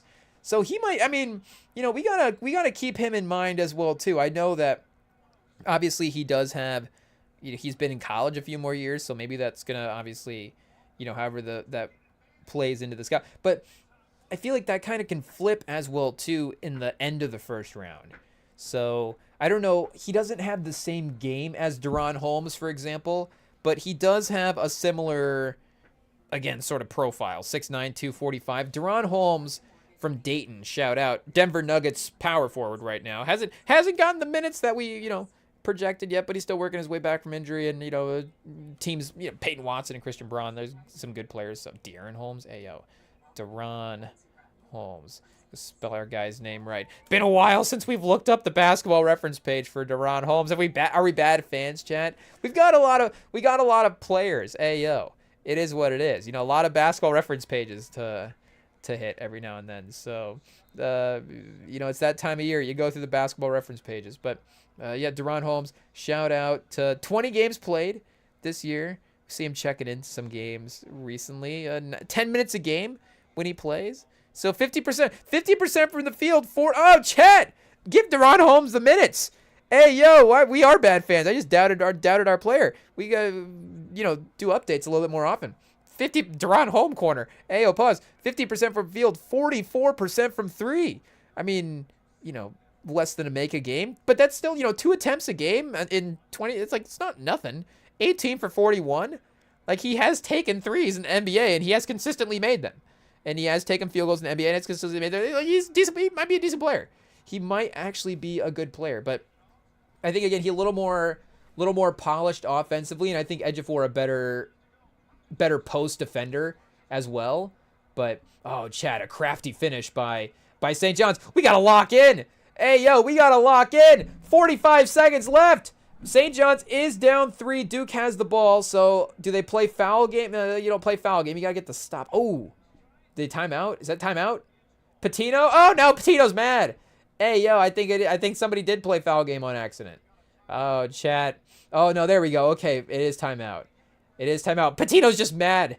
He's really yelling at Sellers. And there was that clip going around recently for the ladies tournament of that one coach, you know, really, you know, positively coaching up one of her, passionately and positively coaching up one of her players. I forget which school it was now. I was going to say Oklahoma, but I feel like for some reason I can picture the Oklahoma coach, and maybe it's not her. But either way, was it Oregon? I guess if we type in yelling coach, again, respectfully, but I feel like because of the news, it might be fairly recent. Oh yeah, here we go. Oh, Maryland. There we go, Maryland. So yeah, there was this clip going around of her coaching up her player, but she was, again, being motivational. She was like, this is, you know, she's like, I need you to, this is your moment. Like, I need you to step up and claim this moment. Like, you gotta be the one to take this. I paused, like, I guess that's definitely not at all what she was saying, but, you know, the sentiment was there that she needed, you know, it was her moment, and it was there for her to claim if she wanted to step up and, you know, lead and take the moment there. But I guess either way, I don't think that's what Patino was doing. Point being, it does not seem like Patino was giving his player positive reinforcement in that moment. Seemed like there was some legitimate criticism of what was happening. So I guess this version of the ESPN live feed is currently behind the score that we have on the TV, and we're gonna go with it because we don't want spoilers. So 74-77, St. John's down 3, 33 seconds left, and what do we got? A foul off the ball? Is that on the screen? Oh, chat. Dylan Mitchell picked up a foul running into Boozer on the screen. Chat. Oh, what's the ref? The ref's got the line, chat. Oh, somebody get the ref's Kalshi. Somebody get the ref's FanDuel account pulled up. Oh, man. They're going to give Duke a 2-possession lead off of that? I mean, it just seemed like some natural fighting, you know, there's just going to be that physicality. Hey, yo, let him play. There's 30 seconds left. It is what it is. And again, I know that, do we say that if the game was tied, oh, do you give them, you know, again, it's just going to be maybe a little, oh, ball don't lie, chat. Ball don't lie. I mean, shout out to Cam Boozer. We wish him well, but that play needed to happen. Ball don't lie. That wasn't a foul. Louisville. Hey, yo, Patino, we just had a flashback. St. John's has a shot. St. John's has a chance. Ejiofor driving to the basket. Give him the and one. Give him the and one. They gave him the foul anyways. They gave him the foul. He'll have a chance to at least make it a 1-point game. You know, they can play the foul game and have a shot on the other end if they need to do that. I think there's going to be about 4 seconds left. So it's going to be, you know, a quick decision on this. We're going to probably have to be the move off the inbound here. Oh, 14. Okay, 14.7. I guess you can't necessarily, again, play the shot clock down, but, you know, you can maybe make a quick attempt at a steal before a foul. Both teams with a timeout at this point. Swish, Chet! He's clutch! He's him!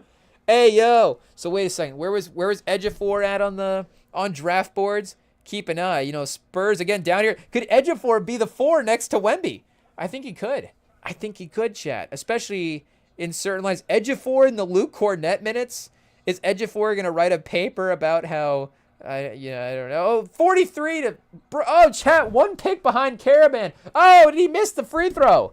He missed the free throw, Chat. Oh, announcer jinx? Is that what it is? Live streamer jinx, Chat? Oh, no. 2-point game for St. John's. I mean, I guess, you know, at the end of the day, you know, we get a bracket pick, right? You know, we'll take that.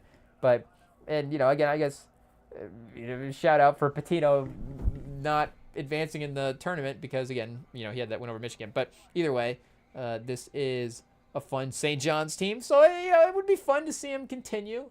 It'd be fun to see a matchup against them, or, you know, them versus UConn, them versus Michigan State. Good games either way. And like we're saying, you know, Duke as well. Duke versus Michigan State have also had their iconic tournament games, at least that we can remember, you know, recently. Specifically, that Zion versus, and was that, speaking of Cassius Winston, was that also a Cassius Winston game?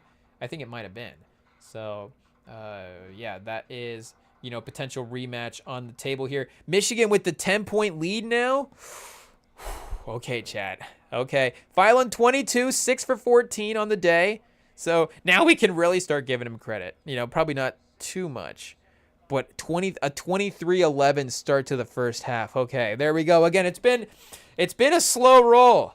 It's been a slow roll, and I guess you can't necessarily say a slow roll when you put up 47 in the first half, but, you know, in terms of, again, that foot on the gas, turning up the pressure in the game, and they've hit a couple of threes here as well, too. So do we say good? Well, we'll say good halftime adjustments by our guy, Dusty May, locking in there.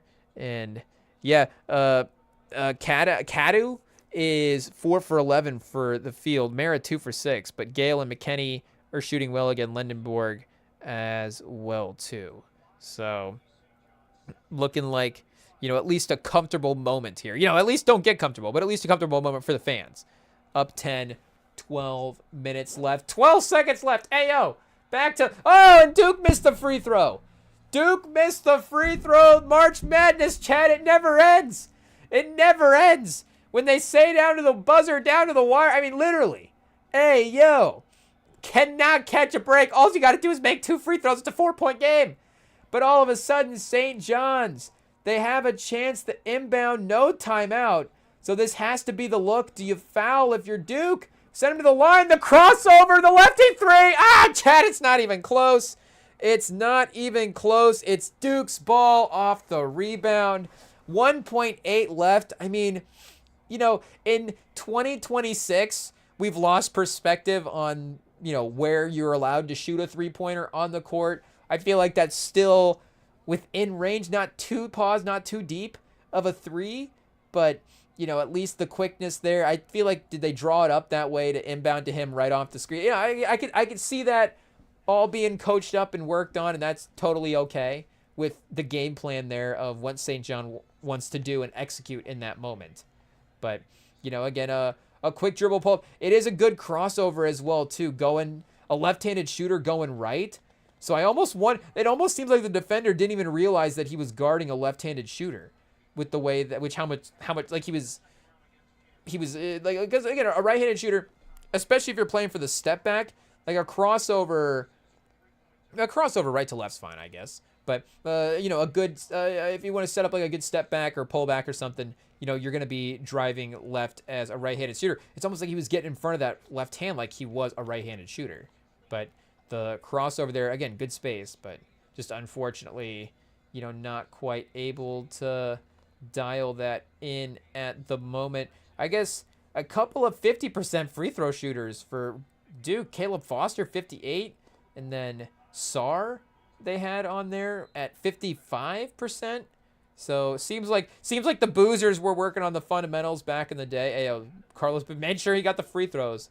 Made sure they were working on the free throws. But I guess, you know, there was and Evans as well too was up around 80%. But there is a couple of possibilities. So I guess Foster will inbound. So at least that takes away a 50% free throw shooter as well too off of the shot potential there. So just leave Sarr unguarded. Like, make them inbound to Sarr. Do you double team, you know, either Boozer at this point? Just have the Sarr defender run free safety. You're 2.1, so you could foul. You know, you might not have enough time to get a shot after that if you leave an offensive player that free, you know, and have to run over 1.5.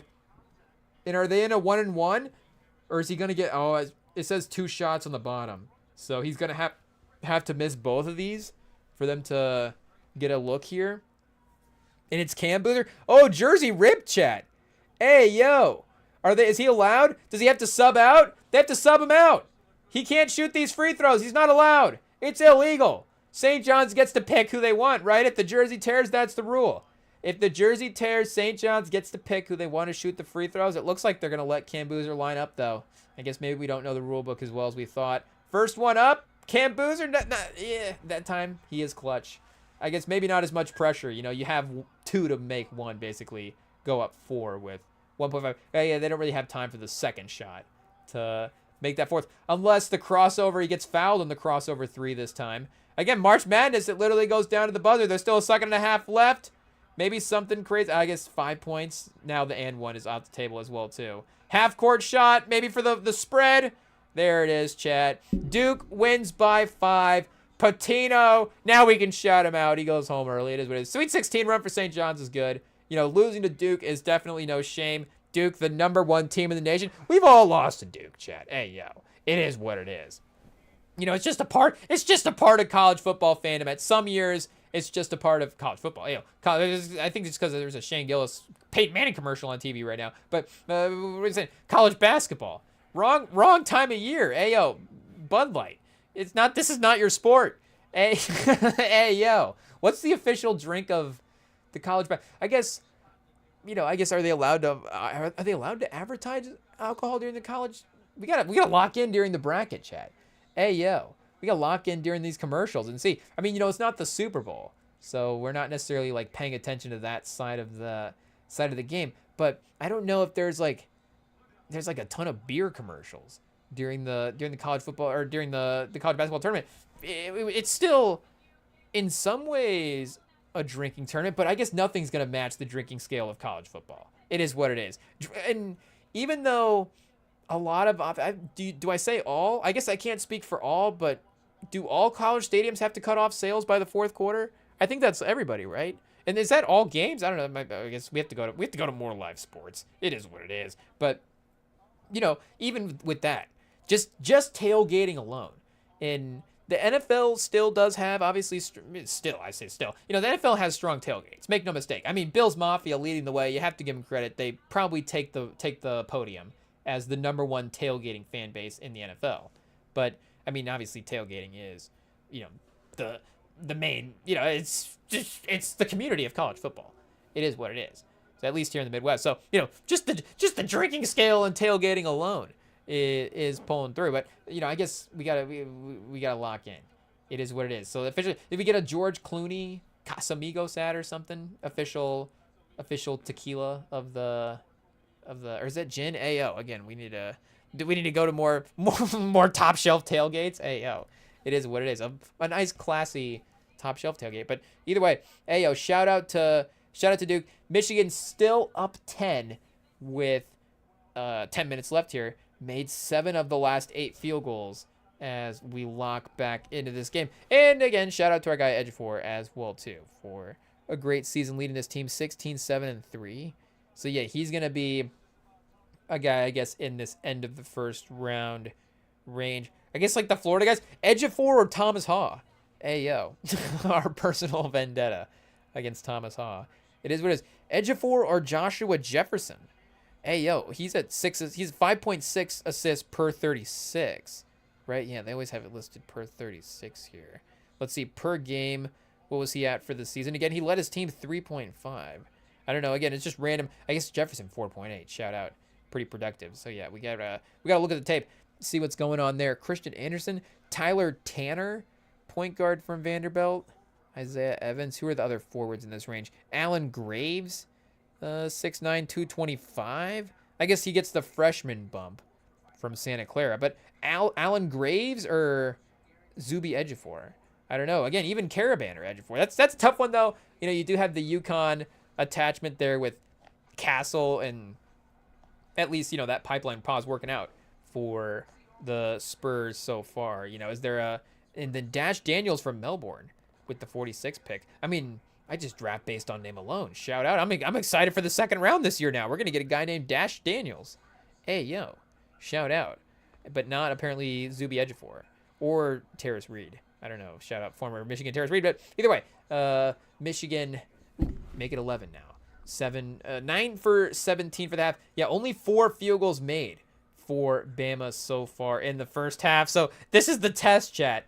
This is the real test if our fandom is the jinx of this team so far. Because, again, we were definitely locked in there on the St. John's game. So Michigan was able to take the lead while we weren't paying attention. And immediately Alabama just blocks the Michigan center. Hey, yo. It is what it is. I mean, he was triple team, so I don't know if he should have necessarily taken that one. But he had good, you know, he was pretty close to the basket as well, too. So you got to, you know, take advantage. But, hey, yo. I guess we got to do a sound switch and get this game back in the main light here, because we are going to have at least a couple minutes, I would assume, until what do we got in that slot next? Pause. We got Michigan State versus UConn up next in the CBS slot. So there we go. That'll be another, hopefully, again, high-level matchup between the great coaches there. But, yeah, we'll see if the All-American is able to, you know, maybe swing the advantage in that one. You know, UConn does have that balance. So not just because they didn't have a guy you know, make that list doesn't necessarily mean that, again, you know, they're not that high-level team. But, you know, again, Michigan does have Lindenborg as well, too. So there is that at least immediate player excuse to, like, okay, you could say, at least for this year, that he is better than, you know, Alabama. But regardless, and again, this game's definitely not over as well, too. Especially now that we've locked back in. But, yeah, again, maybe that advantage would work out in the tournament there in the next game. Sherrell for 3 for Bama. He's been kind of a feisty playmaker so far for him. Oh, and the lob, Tamara in transition. There we go, chat. 13-point lead. You can hear the Michigan fans. Let's cheer. Can they see us cheering them up, chat? Hey, yo. I don't think we're going to be able to coordinate any crowd cheers with the Michigan fans from here. But, hey, yo. A little bit of comfortability now. Can we get a stop? Can we get a stop? No foul? There we go. Push it, chat. Pause. Offense. Transition. Foul the other way. There we go. Going to the free throw line. A chance to make this 15 with 10 minutes left, chat. Nate Oates. Oh, he started pacing. The pacing has started. Dusty May, the pacing has slowed. Nate Oates, the pacing has gone up.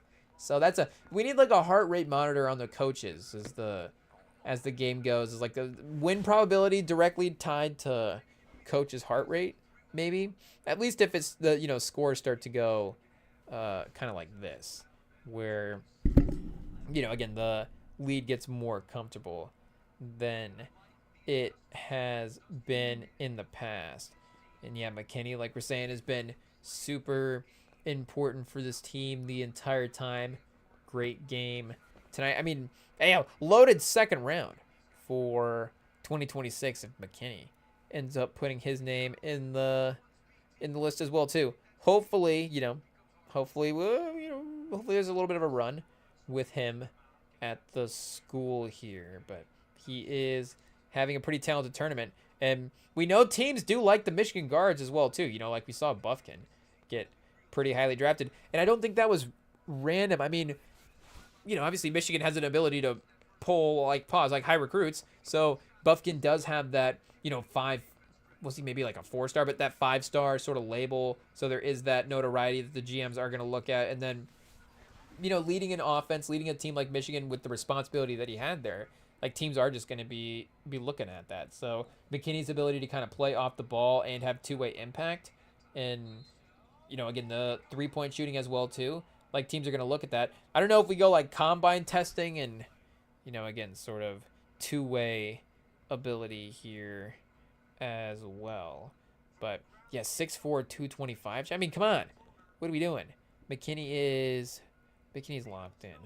We're good to go. Even Gale though, as well too. I mean, I don't see why Gale couldn't be a productive player. 6'5", 210.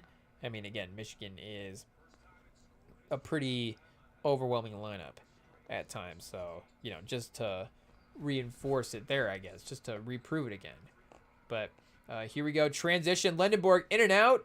Ooh, they cut him off pretty good with a 3-defender wall there. But Mara, they haven't necessarily got him posted up too much at this point. Bama, I guess in this run here, since we've turned on, they have done a good job of swarming the post. And, Michigan has been feeding it into the interior a little bit, again, getting the ball to the basket. But they have at least maybe gone a little bit more of a focus of compacting that.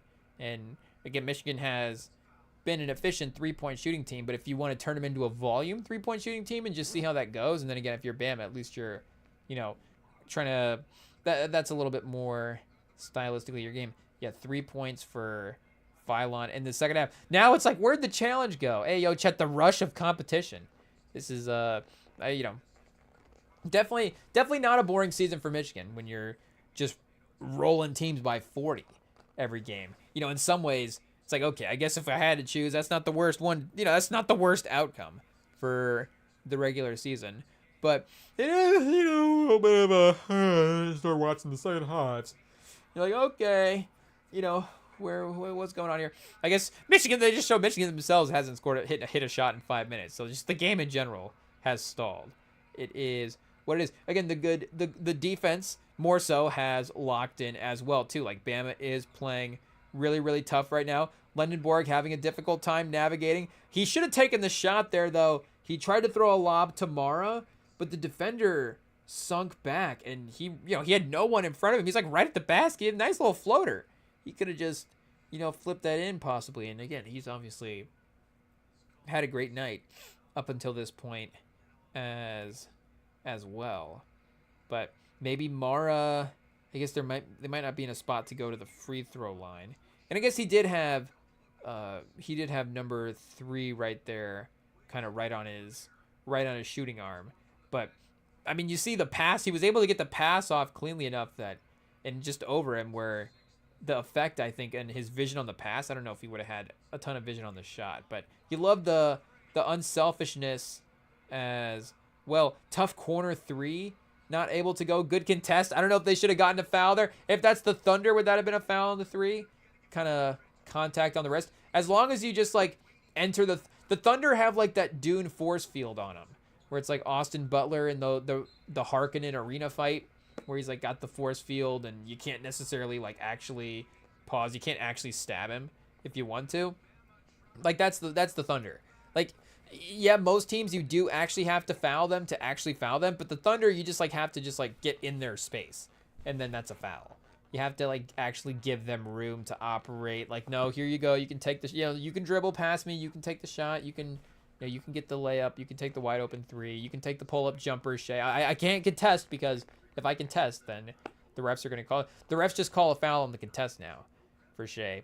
It is what it is. And hey, we're not going to be the, I guess we already did, but we're not going to be the ones sitting up here mostly complaining about foul calling. But there is a couple of times with Shea on those pull up jumpers where, you do have to give the defender a benefit of the doubt at some point, where I get that, there are movements across sports that you call the foul on more so than like actually knowing what happened. It's like, okay, that type of reaction is something that that's flopping, but it's like that type of reaction is something that is something that happens when you get fouled. Let me call it on that.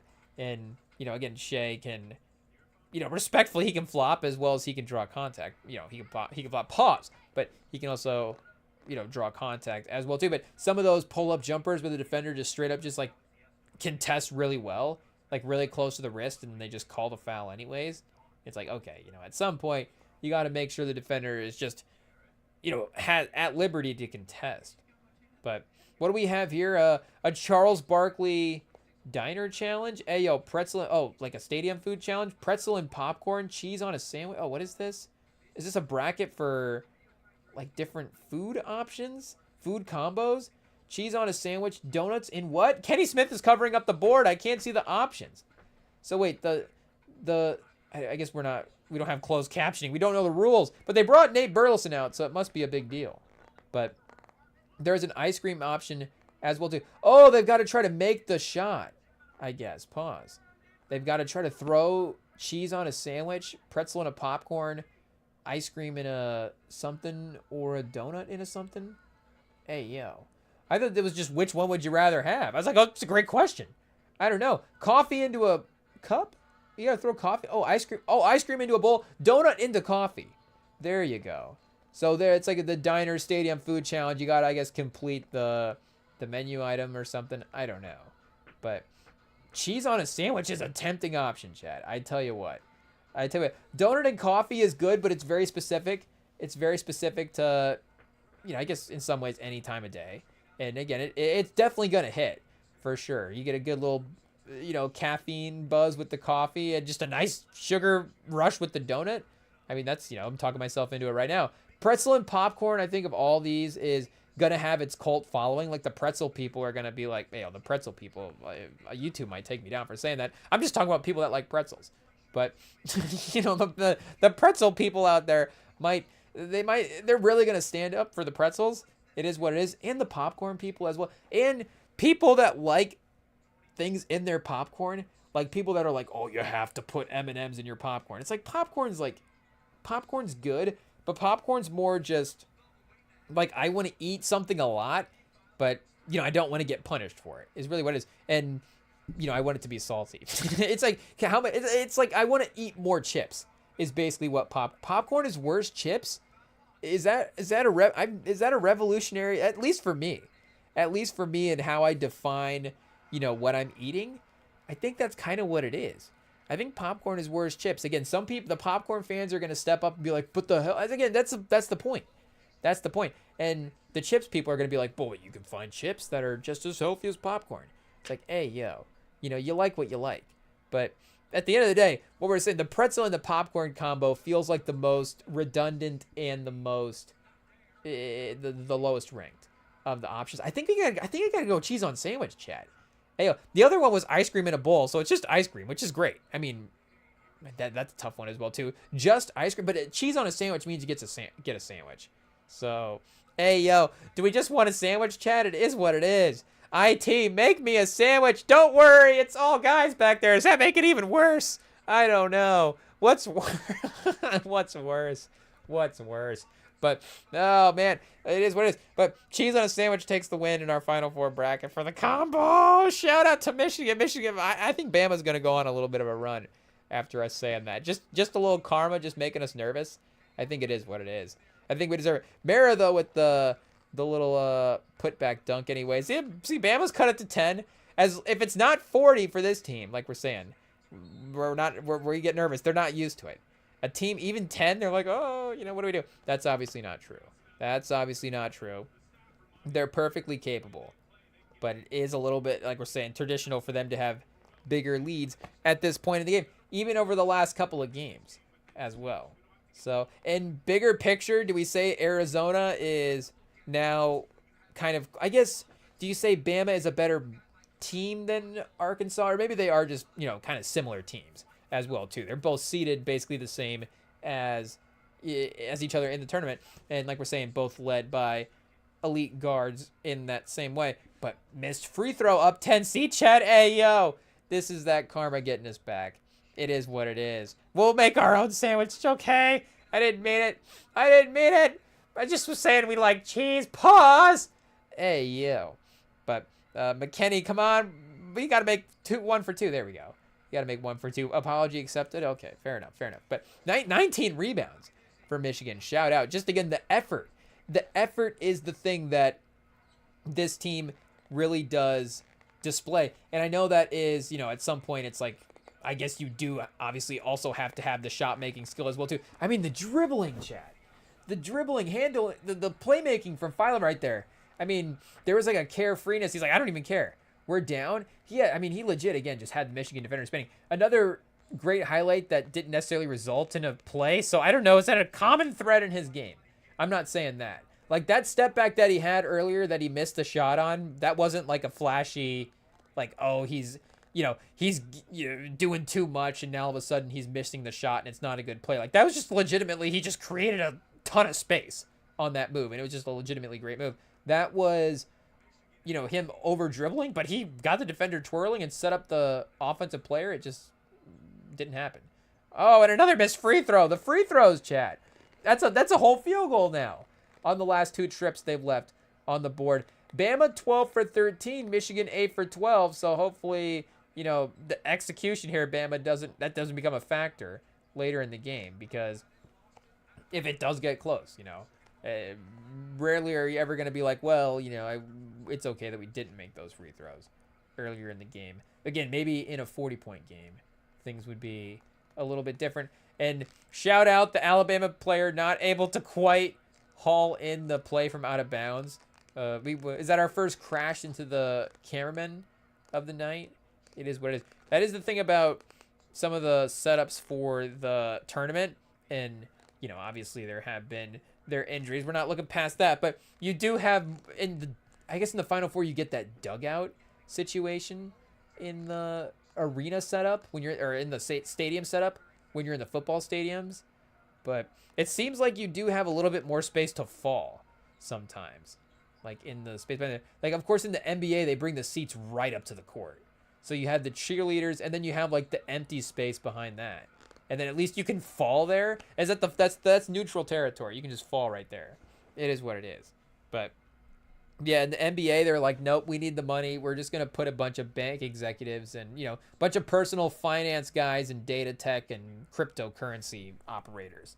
And they're going to take the first 7 rows right behind the basket. And then Mark Cuban will be sitting there, Steve Ballmer, whichever owner wants to get on camera that night. But hey, shout out, they own the teams, they're all great guys. But what is it? Michigan? Oh, another missed free throw.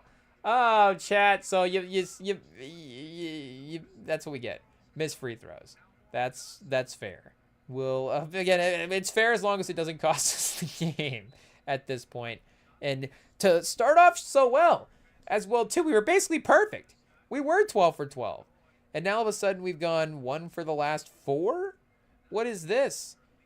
Fortunately, Alabama is also cold on offense, not even really, getting clean looks up at this point. But I guess to what we were saying about Michigan's toughness as well too.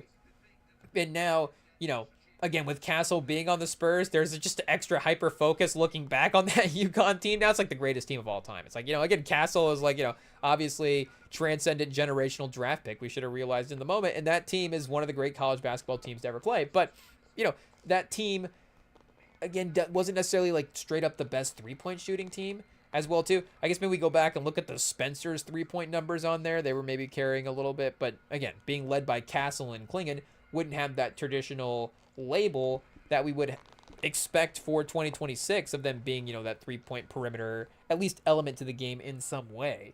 But for Michigan, they do have that same type of just toughness that UConn would play with, where they would just totally defensive energy as well too.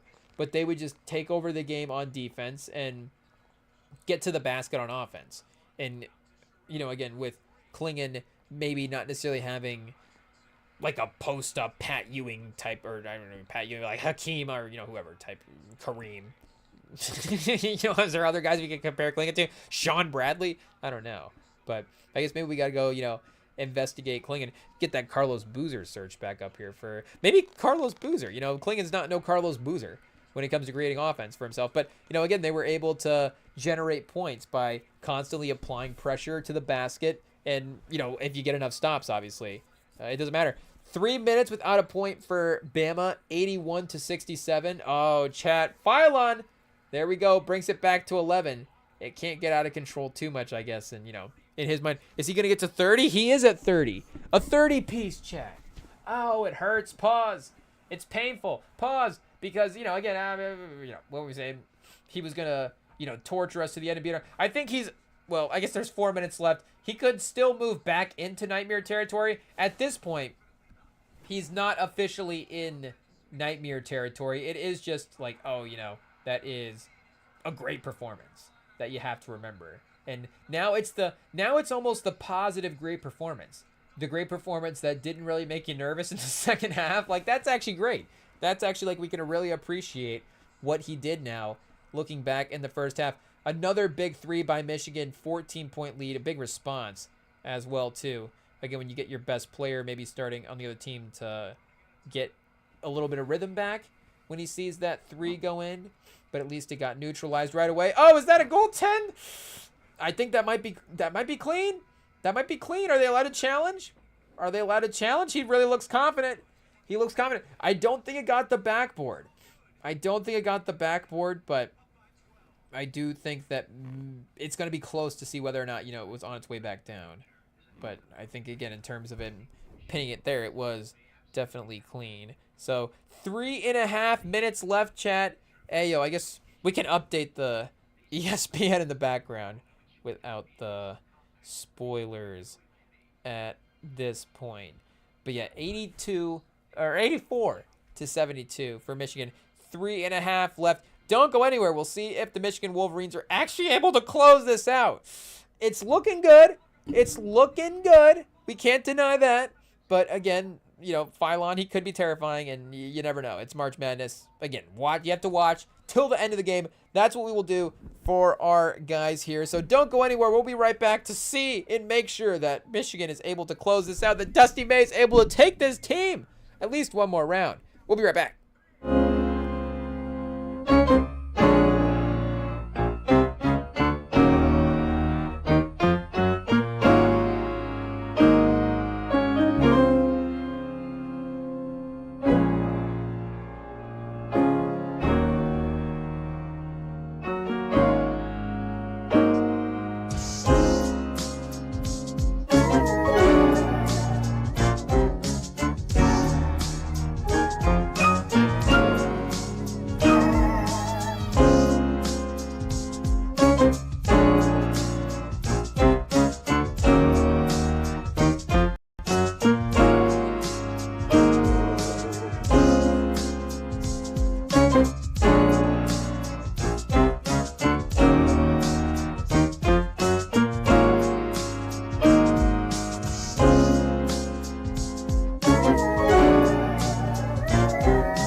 All right, Chad, here we go. 2.5 left. Michigan still up 12, but it's still that same sort of grinded out pace that we were at as we entered the break there. So, college basketball, you do obviously have that a little bit of a extended shot clock. Hopefully, they're able to just turn this into a couple of possessions here and take this win home. A beautiful ball movement. Ooh, a couple of nice passes. They went from the right corner to right wing, but then he fired it down to the left baseline, and then it was like a baseline into the post, almost tap right away. Like, just, instant one-hand pause, just immediately bounce pass it into the setup, and then he ended up swinging it back out. Maybe one too many passes there, but, yeah, great instant decision-making by the Michigan team. So, again, the second half, we've definitely been able to, rest a little bit easier here. And, remember what the ultimate expectations are for this team.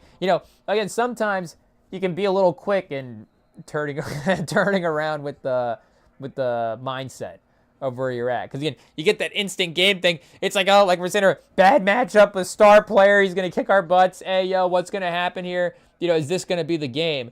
And then it's like, in the bigger picture, obviously, according to the math, the odds, however you want to phrase it, there is that likelihood, like you want to say, that Michigan does have the favorable result. And there is that goal that they have as well, too, of ultimately winning the national championship. Even, an Elite Eight, like we're going to be in the same spot with the Elite Eight next week, or next game, where, we're already saying next week for the Final Four, but, next game for the Elite Eight, where it's still a great season, like we're saying earlier. But this team is got those national championship expectations. And if we were going home earlier, that would definitely be, like we're saying, something you look back at and be like a little bit of a what if sort of situation as to what the highest level of that team could have been. But regardless, the missed free throws continue to be a little bit of a struggle here in the second half. So, again, has not been costly on the scorecard up until this point, but at least in terms of something to look for in the next game as well, too. And in that bigger picture thing like we were talking about, you're going to have to make your free throws. It is what it is, especially in the second half of these games. This is a bad precedent to set, and, hopefully Dusty May is able to get that underway in the time between the practices here for whoever they play next. Because, again, it is obviously that Tennessee-Iowa State game that will be winner advancing. And, like Gillespie for Tennessee, I think either team is obviously capable. But in some ways, at least stylistically, Alabama, that precedent for Iowa State in some ways. And, we'll have to double check on the status for Jordan Jefferson. We mentioned him earlier. Like we were saying, he has been dealing with injuries. So if he's not playing, again, there is just that you do have. Oh, chat. Hey, yo, Michigan's fans here. why do I want to say that they just threw Nate Oates out of the game? I don't think that's what happened. They just panned over to Nate Oates, and then they panned over to the Michigan crowd. I was like, did he just get ejected? What just happened? I was watching the other game there for a second. The other pregame situation there for a second. It's the 13-point game has gotten to the point where now we've tuned out. It's gone to tune out territory. Hey yo, shout out! This is the best spot you can be in for a basketball fan in some ways, except for, I guess, maybe locked in and the result goes in your favor. That is better for sure. Tuned out is with the assumption that the game obviously plays out. I guess tuned out is good because you're assuming that, you're in cruise control there. But I guess, yeah, obviously it's not a guarantee. But the rush anyways, I would say, a close game, a battle, and then it goes in your favor is, obviously, we should choose our words carefully, but a close game, a real matchup is, chat, once again, every trip has been 50% at this point. We can check the overall numbers, because again, they were 12 for 12 before this started, if I'm not mistaken. Oh, that's the current. What was it going into the game? Do you have to remember? Oh, was it that 9.5 at that one point when it had that reload situation? Here we go. Team stats: 25-9 for Bama on the year. So again, great opponent. But yeah, 10 for 18. Oh, for 3 for free throw. Oh no, yeah, there we go. 10 for 18 for free throw for the game. So 56%. Hey yo, that's tragic. That's good threes. That's good, like we said, field goal at one point in the first half of an Iowa-Nebraska game. But free throws, 12 for 13, 92% for Bama. The volume attacking the free throw line in some ways is good for Michigan as well, too. Oh, chat, the crying Bama fans, we don't even feel bad. We don't even feel bad. We've been there before. Have we been there because of Bama? I'm trying to think. Again, Michigan obviously being in the Big Ten. We've definitely been there because of Ohio State. Hey, yo. Michigan State, it is what it is. there are those teams. Appalachian State, any team with State. If Alabama State, maybe if we played Alabama State, it wouldn't go our way. But, yeah, again, the Spurs losing to the Clippers in the first round. I'm trying to remember. What's the last sports thing we would have cried over? Wemby getting drafted. I think that's the last thing we cried over. We're like, yes, yes, he's here. The franchise is back. It is what it is. So Wemby dunking on getting revenge dunk on Gigi Jackson was maybe the last time we cried as a sports fan. But I guess in defeat, it's part of the process, buddy. It is what it is. I don't know what to tell you. Your teams, in order for my team to win, your team has got to lose. So you know what? Maybe one year your team will win, but it's not gonna be this year. And the Bama player just threw it off his own guy. It's official. The air ball 3 into throwing it off your own player down 14 with a minute left is, I think, perfectly set up for Michigan to take this one home and get back to the 90-point threshold. Hopefully, I guess 88. A slow decrease in points over the rounds is going to be our coaching point for Michigan here. Well, they have scored less in each game, but 100 in the first game, obviously playing a 16 seed. Shout out to Howard, but 95 in the second game, so close. And again, if we're being competitive, Arizona, they did get to 100 in their round of 32 matchup. So you're playing equal seeding there. You got to give it to them. In some ways, they did outperform their opponent, compared to us. But, in this game, like we're saying, they did get to 100 in that game last night. So what did they get to in the round of 32 then? We'll double check. Did Arizona, what's the cumulative? I guess Arizona's going to be cumulative higher with 2 100-point games on the year, or on the tournament. But again, Michigan's right there. And hey, looking at the ESPN on the other computer, they did get to 90. So there we go on the TV. Now we're locked back, and we're scattering around with the research here. But we got Arizona is what we're trying to double check the score of the round of 32. 78 versus Utah State, and then I guess 92 versus Long Island. So ooh. It might be close. We're giving them 8 extra points, chat. Hey, yo. Somebody needs to check our FanDuel. make sure we're trying to create fake news here. So wait, they're at 92-78. Who's the best team in the tournament so far? 98. Hey, yo, pause. 98. 92-78. 109.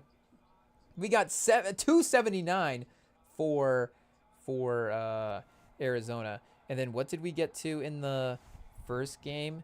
So is 109 the tournament high? No, did Illinois get to 110 in the first game? So Illinois' peak offense so far, 101. So 101, 95, 90, 3 straight games of 90 points in the tournament. That might be some kind of tournament record.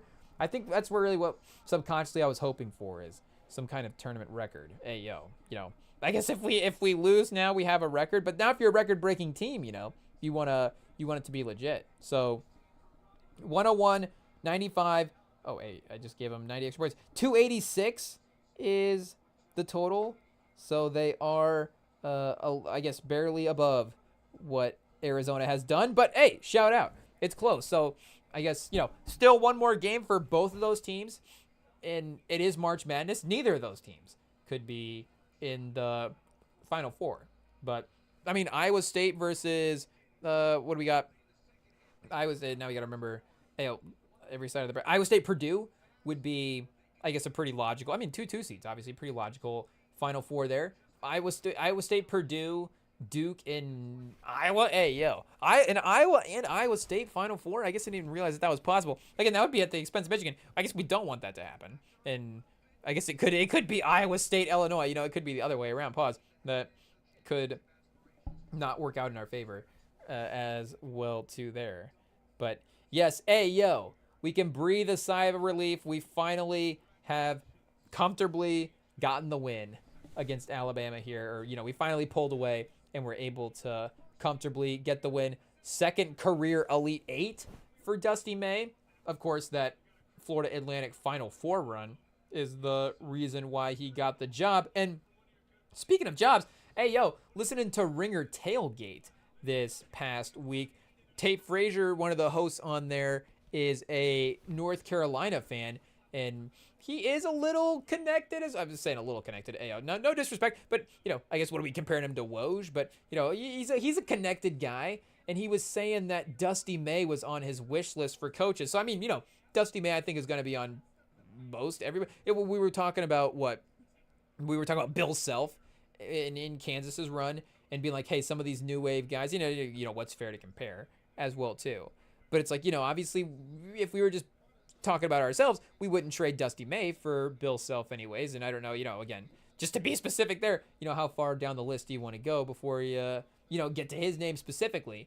But he was, I guess in the case of one, in a case of one kind of informed North Carolina fan, they did have Dusty May on the watch list. So it's like, and North Carolina obviously is like one of those basketball schools. If we were talking about the legacy of it, they obviously do have, maybe a little bit more basketball history, and it is also basketball as an importance to the school as well too. Like, again, every sport is equally as important as Michigan. I think Michigan just invests very well in both the football and the basketball programs, and has had great success for both programs as well too over the last I'd say 30 years, but even before that as well too. Even for obviously Michigan football going way back. But again, North Carolina could be one of those legacy jobs, and a Jordan Brand, well funded. Obviously, it could be one of those jobs that you could leave for, but I don't think he would. But literally, again, you can't call it the Alabama of college basketball per se. Like, I think that Duke is obviously the Alabama of college basketball, or has been. The Coach K, Saban, those guys being the number one Jedi Master Godfather coaches of their sports for all those years there for a while, especially them ascending to those next levels after, like we're saying, getting into those later coaching runs. But for now, it's still obviously with Shire keeping up. And, DeBoer's got, a little work to do, but Alabama is still, either way, a legacy program, regardless of, it's not like DeBoer is going to be there for 20 years, losing, to even be in a, 12 or whatever seed they were. Like, again, there is still a expectation there. And even before Saban, there was an expectation. Obviously, he confirmed what it would be for that school with the success that he brought there. But, like we're saying, the balance of Michigan spending for both. Like, Michigan football is one of those jobs as well, too, that you don't necessarily look at other jobs and be like, well, it's a better job than the Michigan job. But maybe you would be like, well, and again, it really does just depend on the guy at that point. It's like, is Dusty again, if Dusty May was in college football, it's like, would Dusty May just be captivated with the idea of like coaching Notre Dame or something like that, like a legacy school like Notre Dame? Like, even, I guess there was like a stretch there, obviously, like USC has been better in our lifetime than Michigan for individual seasons. I don't know if you'd say it's a better football program, but it's close. It's close. I don't want to disrespect my own program, but just in our journalistic minds, hey, do we get a college football program? Again, if we go like 60s and forward, again, not to cut out the history of our own team. Hey, but like even 70s and forwards, like 70s and forwards, what is it? Like the last 50 years of college football, I think is pretty reasonable. Like, again, would you say that, USC is a slightly, but you wouldn't say that now. Like, you wouldn't say that, Harbaugh would have left Michigan for USC. Again, a specific example because he's an alum, but Sharon, again, we tread lightly bringing up, his name obviously as well too. But, a coach taking over. Again, obviously, Whittingham might leave because they're going to replace him with a long-term potential type of option. But, would Whittingham leave a 10-year Michigan opportunity for a 10-year USC opportunity? Like, maybe if he wants to live out west. I guess LA is pretty tempting now that I think about it. Live in LA or Ann Arbor's a great city. Ann Arbor's a better city than LA. Hey, hot take. What do you say? The weather in Ann Arbor versus LA?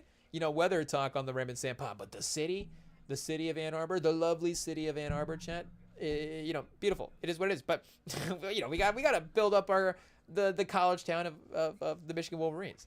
It is what it is. But what are we saying here? Again, hopefully, it seems like Michigan would be one, because like Beeline as well too. Like Beeline, I imagine could have, and he was also again coaching up against this wave of legacy guys that we just had. So and maybe Hubert Davis overlapped a little bit with Beeline, but again, for the most part, it was like Beeline versus Roy Williams, Beeline versus Coach K, Beeline versus again Bill Self at the peak of his powers, and Jay Wright as well too. I know we're probably leaving out a name there for kind of the top college coaches, but either way, that's pretty good class one. Oh, Izzo, hey, looking over to the TV screen. I got to remember Tom Izzo.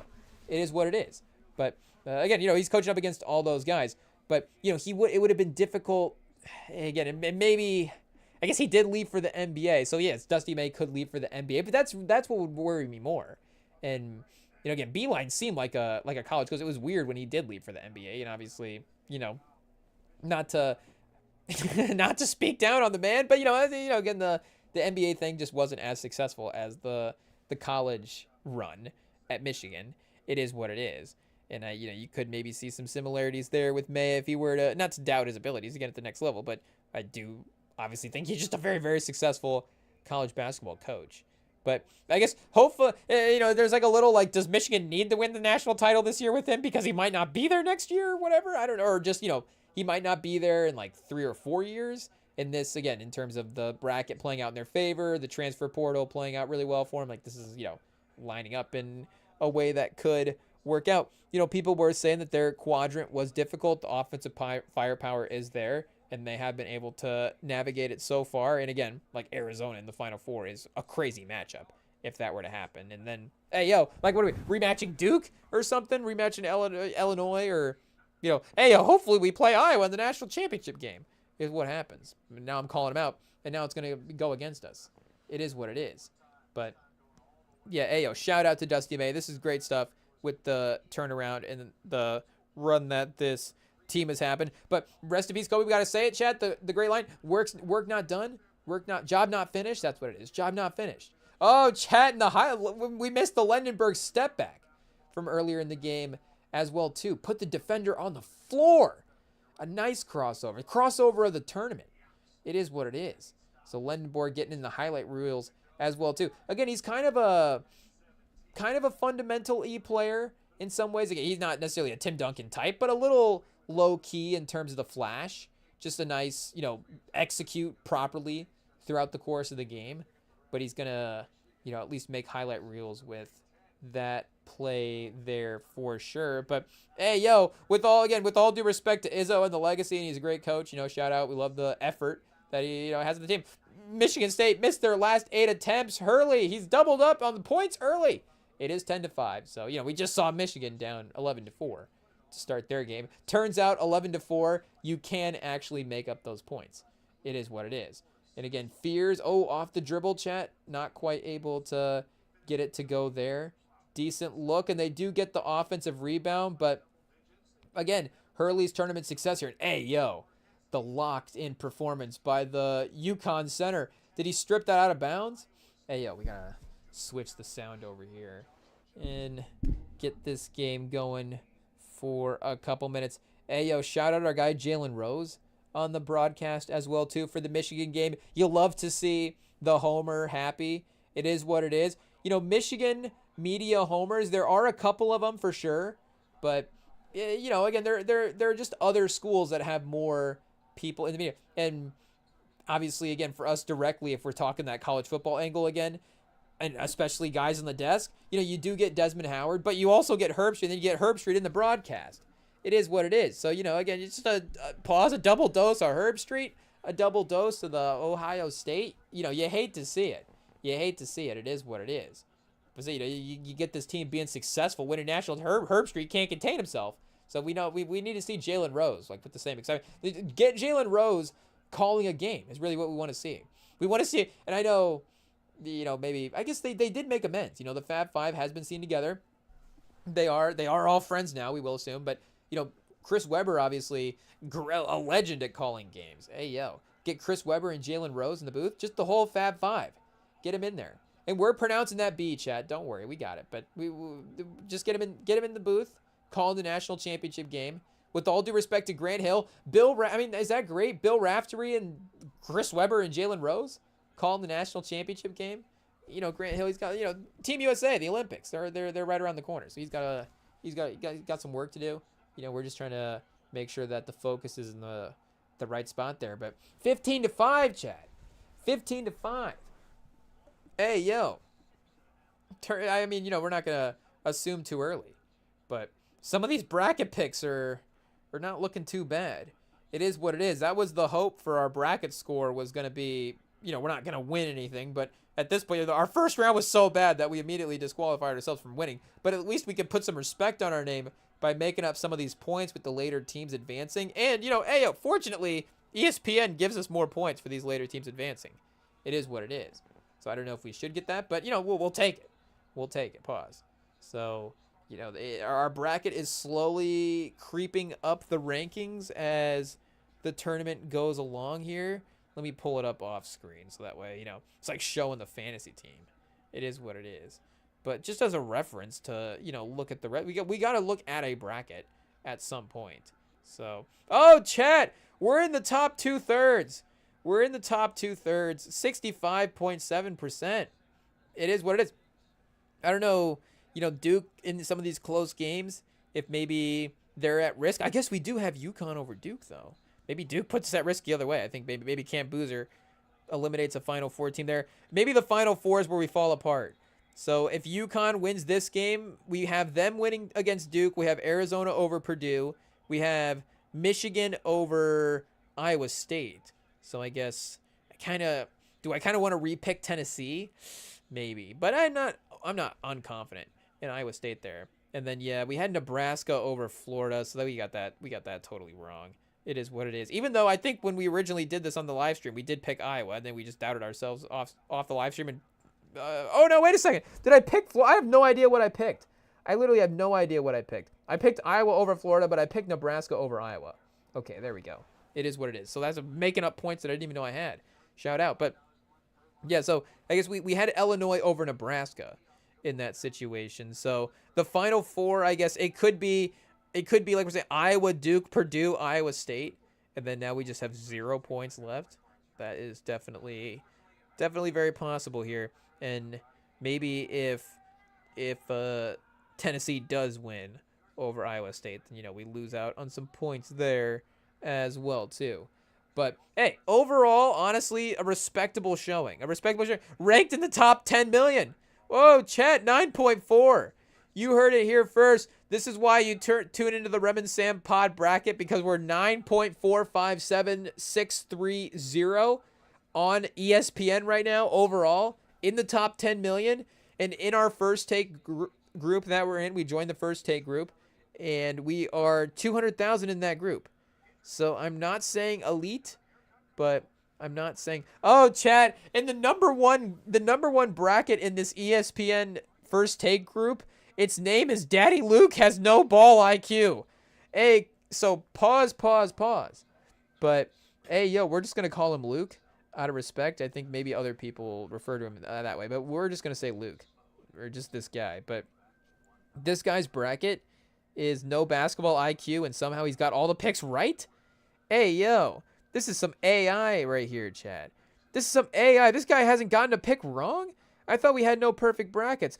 Oh, he also had BYU over Texas. Hey, yo. So see, we're right there. And he also picked South Florida over Louisville. Oh, chat. Villanova over Utah State. I think we might have picked Utah State. I don't know. I think the picks that he got wrong, we also got wrong. So, hey, yo, we also have no ball IQ. Hey, shout out. We'll take it. We will, again, take it. It is what it is. But, yeah, looking like these games are going to be competitive as well. Do we have to check in on the NBA before we have to go? We can't forget about our NBA friends as well. The games have not stopped. Wemby has not stopped trying to win the MVP. Did we already use up our Wemby minutes? I think we might have. But make no mistake, the arguments are there, and the Kia MVP rankings have changed. So NBA.com has Wemby number 1. I don't know if that guy has a vote, but at least his article has Wemby number 1 now. And of course, with the conversation this past couple of weeks, I mean, it's just going to be the buzz of moving him up in that spot to number 1 is going to be, you know, the conversation there as well.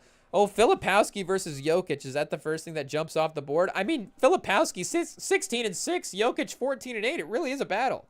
It really is these guys going toe for toe. Who would have thought Filipowski would have been the Jokic neutralizer?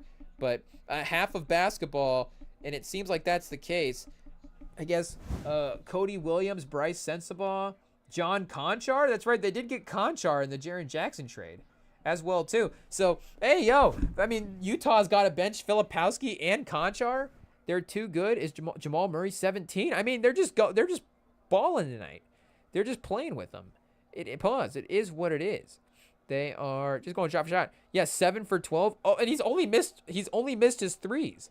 He's 0 for 4 from 3. So we can do math there. Shout out. Hopefully we're right. IT, put that in the calculator. I think it might be 5. But either way, we're close. So, shout out. He is 7 for 8 from the 2.9, 6 rebounds in there, 4 assists as well too. So Oscar Tshiebwe 6 and 3.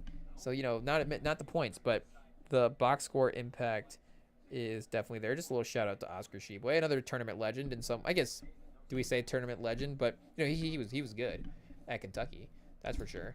But yeah, Jokic 14, 8, and 5, and 2 turnovers. So he's been outplayed by Conchar in the first half. I feel like we've been here before, you know, making up a fact that the guy has outplayed Jokic in a half, and then Jokic just, you know, actually puts up a good second half as well too.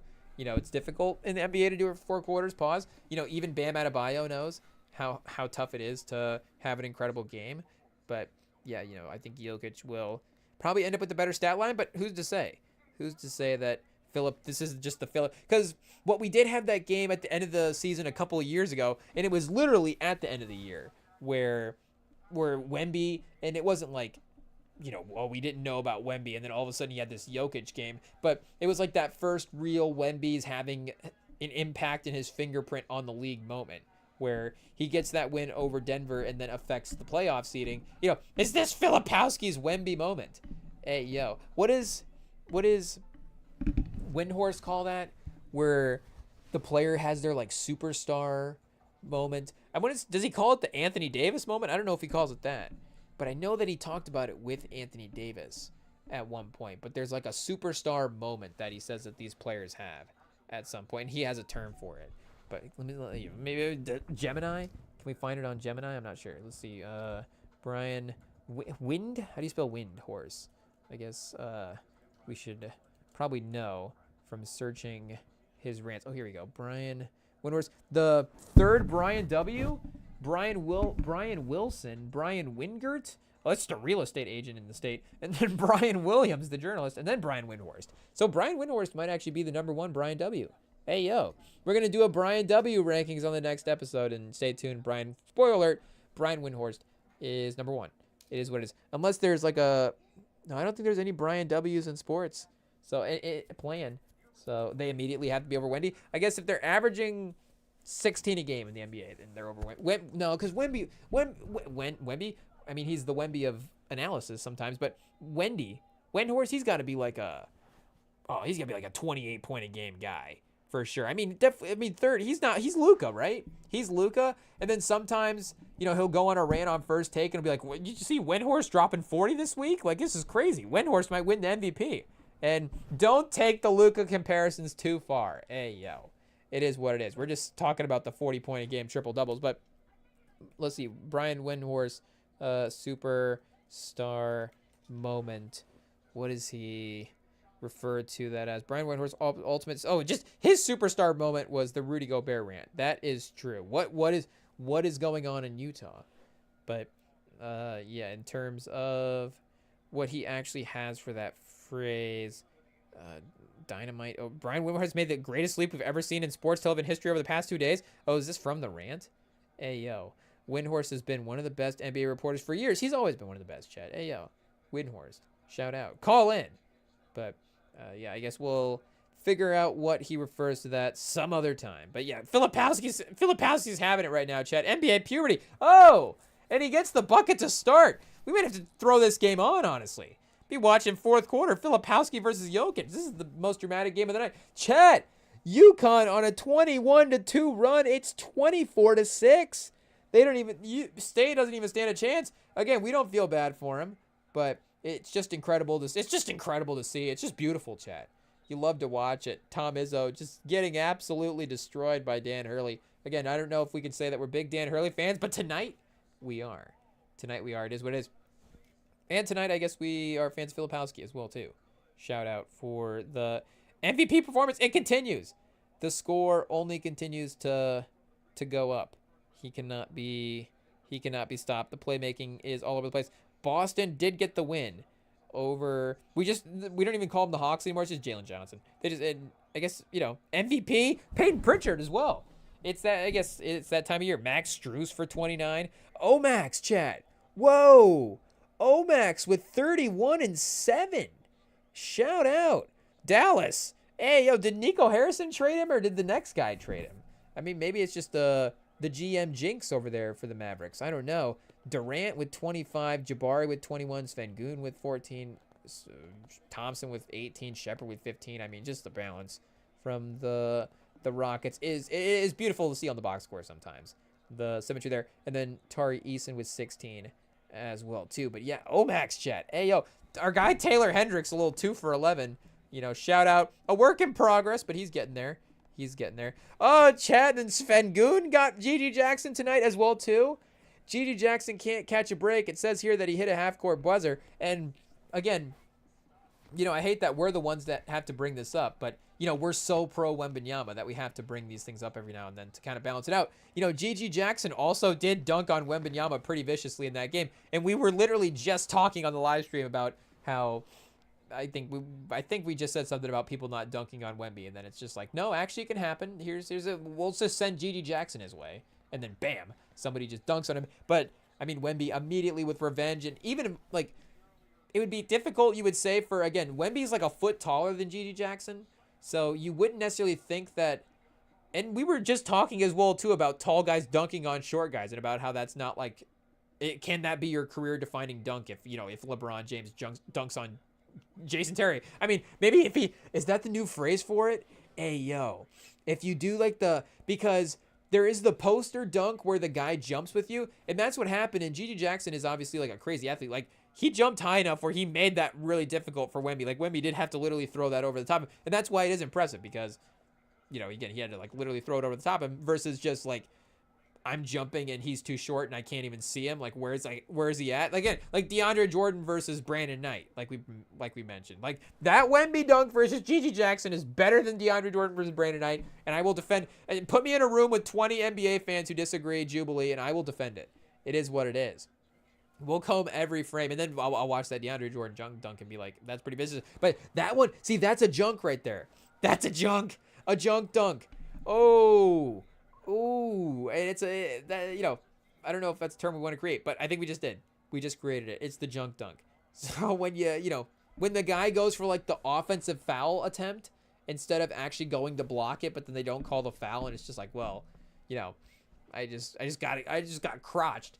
Hey, yo, might be another term for it. We're just making up words, chat. We're just adding to the English language. The Rem and Sam pod can add to the English language. It is what it is. You got crotched. Hey, yo. It's like getting posterized, but you didn't jump. It is what it is. You'd rather get posterized than crotched, honestly. It is what it is. Because just because of the effort. I mean, there is effort in trying to draw the offensive foul, but I think there's more dignity in trying to block the shot. Even if there's like, I guess for Brandon Knight, like, that is true. Like, at least he went down with dignity. Pause. Like, him trying to draw the offensive foul, that's a cheap attempt at defense. Kyle Lowry, get out of here. Go for Kyle Lowry. We never saw Kyle Lowry block a shot. It is what it is. Now somebody's going to DM us the Kyle Lowry defensive highlight reel of him blocking shots. But, hey, yo, go watch Dwayne Wade. Go watch John Wall. That's honestly not the best part, but the most underrated fun part about John Wall's game, about his highlight packages, is the block shots. The man was incredible at blocking shots, and the chase downs and the timing and the help side. It is what it is. The athleticism was there as well too, to be able to elevate to get to a lot of those. But again, for the timing, it's not like he was blocking guys straight up at the rim. Like, it was, and some of those are fun as well too, because when the offensive player doesn't see that defender, then they're not braced for the block in the same type of way. They're not trying to adjust for it, and then it just gets absolutely swatted. Like, John Wall would just swat a block. Like, just swat a shot. It is what it is. Like, probably, I don't want to say better than Wade, because I think Wade might be the all-time leader in blocks for a guard. Of course, he had a little bit longer prime as well, too. He was able to manage his injuries in a little bit of a different way. But for just the way that they would spike a shot, I think there might be one that I'm thinking of for John Wall specifically. But, hey, obviously both of them elite defenders at the best. So, and speaking of elite defenders, UConn continuing to roll here in the Elite Eight. Iowa State, Tennessee, looking like they are about to start up. So, looking like a successful night. I guess we got the NBA. What are we doing? We got more games here to mention. Taj Gibson. Whoa! It was worth re-looking at this box score just to see that Taj Gibson's back. When did this happen? How many games has he been playing? Do we need to look at more Memphis box scores?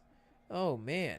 8 points, one game, 6 games, last 10, 6 games played. How many? 6 games in the season. Okay, so at least he did just get there. But 8 points, 7 points, 7 points, he's logging minutes? Taj Gibson is back? It seems like it would be year 30 for him, but it's probably just like year 12, to be honest. But wait, when was he drafted? Does it say here? Go back. 2009. So yeah, what do we got? I guess year 15 for Taj Gibson? Okay, I guess legend. Shout out. We need this guy was around for a while and a cool guy rafter. Just I guess Taj Gibson didn't play college ball. Is that true? Do we need to look up his page here and see? Is it just hidden? Some of them are hidden. Here we go. Speaking of USC earlier, USC 26th pick in the 2009 draft. Just a little Taj Gibson corner to end off the night. It is what it is. 2-time all Pac-12 defense. I don't know if they were making the tournament with Taj Gibson as their best player, but it looks like he was blocking shots. 23rd in the AP. And it looks like they even battled North Carolina as well, too. That year, North Carolina being the 1 seed in their bracket. Lost by 10, so, respectable. respectable game. We'll say it was close late, right? I guess we don't know exactly how it played out. UNC. Oh, USC had him in the first half, and then Carolina got him. It would have been, Ty Lawson, Hansborough. Oh, I guess '09. This would have been the championship team, would it not have been? So Taj Gibson lost to I guess 2007. I guess '09 was his draft. So this team lost in the final, the Elite Eight to Georgetown. Ooh, this is like the last great Georgetown team. It is 06, 07. What is this? It would have been right before Otto Porter. Roy Hibbert. Oh, chat, what a time for centers. Roy Hibbert and Taj Gibson at the same time. Roy Hibbert, pause. Roy Hibbert, Jeff Green, and Pat Ewing on this team. Pat Ewing, only 4 points, but still fun. And DeJuan Summers, 9 points. Jonathan Wallace hanging out with 12 points a game. But yeah, Hibbert and Jeff Green, I guess, the main NBA names from that team. So I guess not surprising. Again, looking back at that team that they made a run. Did they make it to the final? Or no, they lost the next game to State. Oh, 07. So this would have been Florida. Ayo, and then State lost to Florida. It is what it is. We know the year Ohio State lost the national championship. Make no mistake. We got that queued up. It is, at least we do now. Locked and loaded. Pause. It is what it is. And shout out, I guess, to North Carolina for at least eliminating Michigan State this year from the championship. But yeah, I guess we have to double check. Maybe Otto Porter had the last great tournament run for Georgetown. But, it's been a minute since they have been able to make their way there. I don't know if they're a team that people are, unfortunately is on their radar to be back as well, too. Oh, Nick Young was also on this team. So this was also a legit team. Hey, yo, couple of legit NBA players here.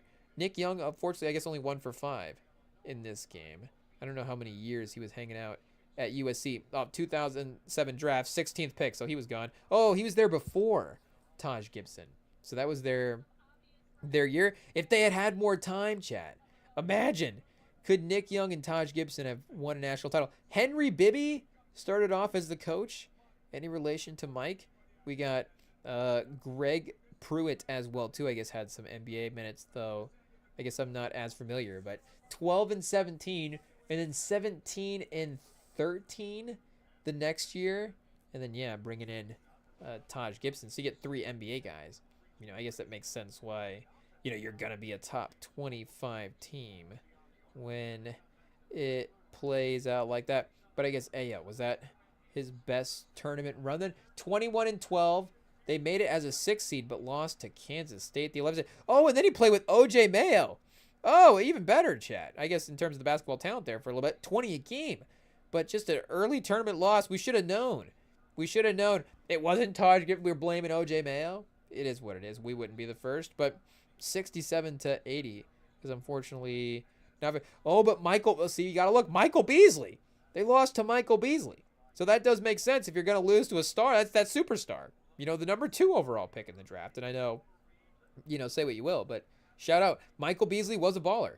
The Rem and Sam pod will defend the isolation scoring ability of Michael Beasley. I think you got to. And I think we'll defend the basketball. OJ, I feel like a lot of people defend the basketball talent. Nobody doesn't defend the basketball talent of OJ Mayo. Like, he was definitely good at basketball. That's for sure. But, yeah, shout out. I guess USC overlap there with Taj Gibson as well, too. And then a 5-point second-round loss to Michigan State as a 10 seed. Taj Gibson and DeMar DeRozan. Whoa.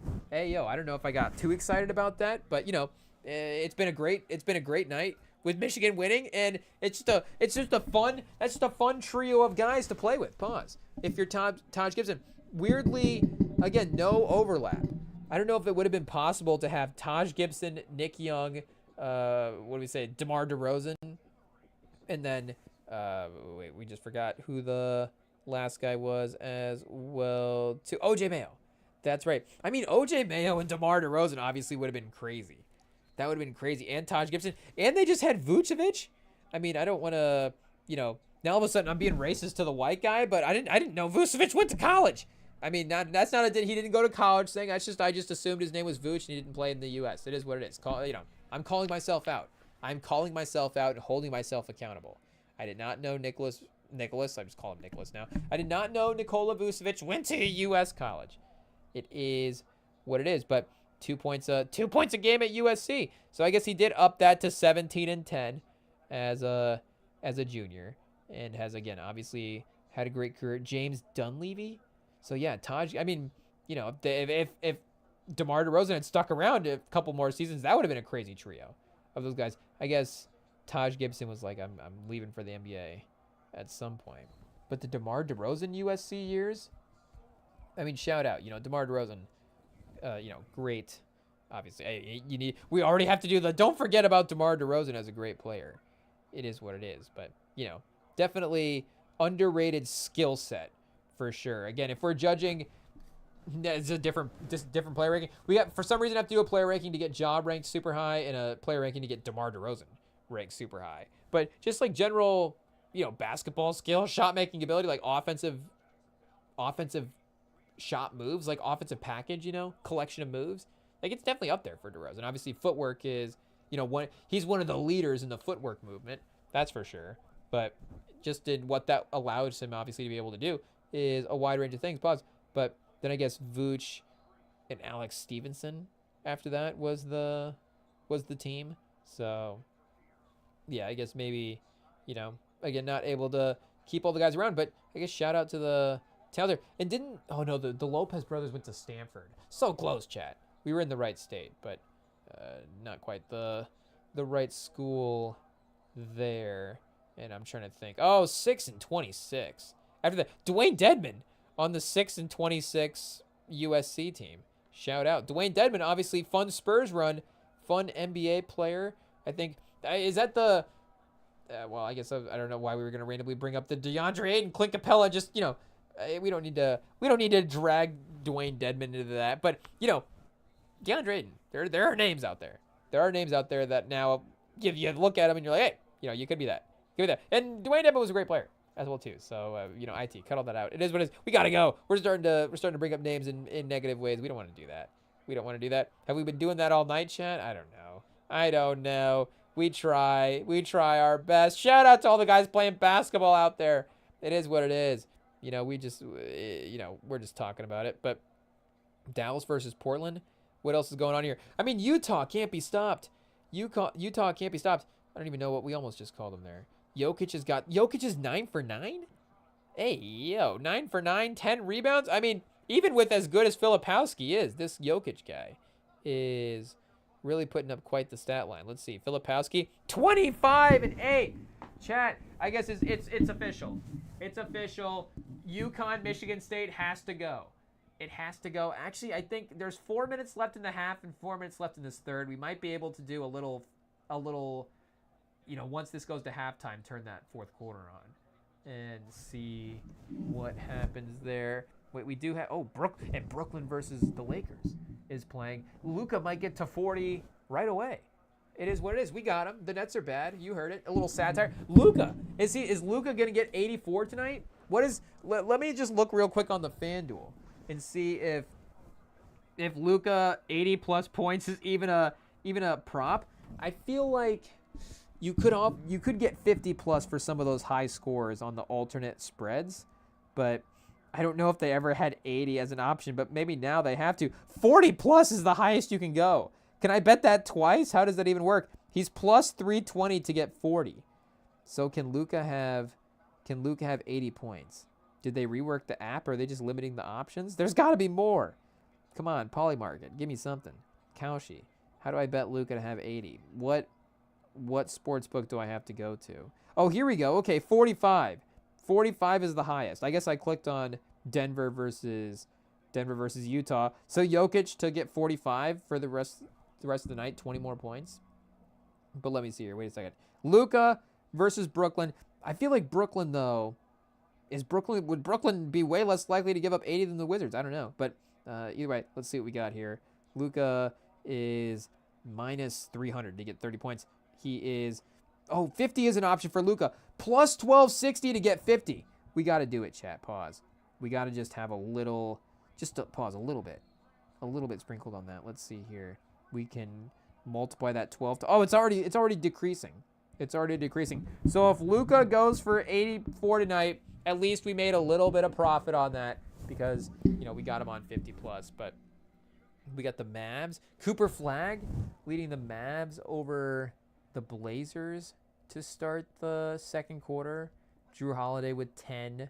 Cooper Flagg with 10 as well. Klay Thompson with 4 to start. So, hey, looking like the Cooper Flagg performance tonight is going to be there as well, too. And, the Clippers. They did manage to get the 1-point game. The Benedict Mathurin revenge game goes in his favor. So there we go. Shout out, I guess, here. Let's go with this Atlanta game real quick and see. Yeah, Johnson with 29. Pritchard with 36. Tatum with 12 rebounds, 5 assists. He's been doing the playmaking and the rebounding since he's been back. I think he's been around 19 a game, but, is what it is. McCollum with 20. Alexander with 20 in that range again. Oh, and no Jaylen Brown tonight. So there you go. Oh, and Tatum did have 26. So, yeah, he was cooking. Maybe a little slow from 3. Derek White, 3 for 13. But, yeah, 6 for 11 from 3 for Peyton Pritchard. So, unfortunate there. Who's responsible? Is that C.J. McCollum just getting cooked by Peyton Pritchard? Oh, chat. It's time. C.J. McCollum, he's going to be podcasting next year. It's like, what happened? Oh, I had a matchup against Peyton Pritchard. It is what it is. Strus, like we said, going for 30. Bam Adebayo, 16 rebounds. Is he chasing the rebound record now? What's the NBA rebound record? Honestly, would have thought he would have got that one before the points record. It is what it is. 55. Can Bam Adebayo get 55 rebounds in an NBA game before, I guess, anybody else does? Or, is that the next record that he can chase down? Bill Russell also has 50, so maybe the 50 rebound club, he can join that. But that would be, I don't know, maybe 50 rebounds. I guess just because of the way offense is played, if you're playing the Wizards and they're missing so many shots, you could get 50 rebounds. But I don't know. That number seems more astronomical. Again, we did have that warm-up period last year where we had so many guys scoring 70. So just mentally, I guess, again, a guy actually doing the 80-point performance is still crazy. But, again, a guy actually getting there from what we've seen in the NBA is not that. I'm not trying to talk down to the Bam Adebayo performance. I'm just comparing it to a guy getting 50 rebounds. It seems like, I don't know if when was the last time we had a guy get 30 rebounds in an NBA game? And then again, you still need 20 more rebounds to even get to the 50 rebound club. Last 30 rebound NBA game. And again, we're not even looking for points. Did this guy just have like 30 rebounds and 2 points? Oh, Nurkic, March 3rd, 2024. This marked the highest single game rebound total since the 90s. It's only the second 30 rebound game since 2010. So there we go. Yusuf Nurkic and Enes Freedom have both had 30 rebound games. Oh, I guess. So again, once again, the Google AI is way off because it says it's only the second 30 rebound performance since 2010, and then it lists off 4. So I don't even know if these happened. We could definitely go double check that. But in theory, we've got Dwight Howard, Enes Kanter, Freedom, and Andrew Bynum all had 30 rebound games. So again, either way, they didn't have 40 rebound games. I guess we could check and just try to take Google AI's word for it and see what happened. Last 40 rebound game, Wilt Chamberlain, March 7th, 1969. That one I actually kind of believe. Oh, here's another 30 rebound game. It didn't even list. So we're now up to 5 since the 2010s.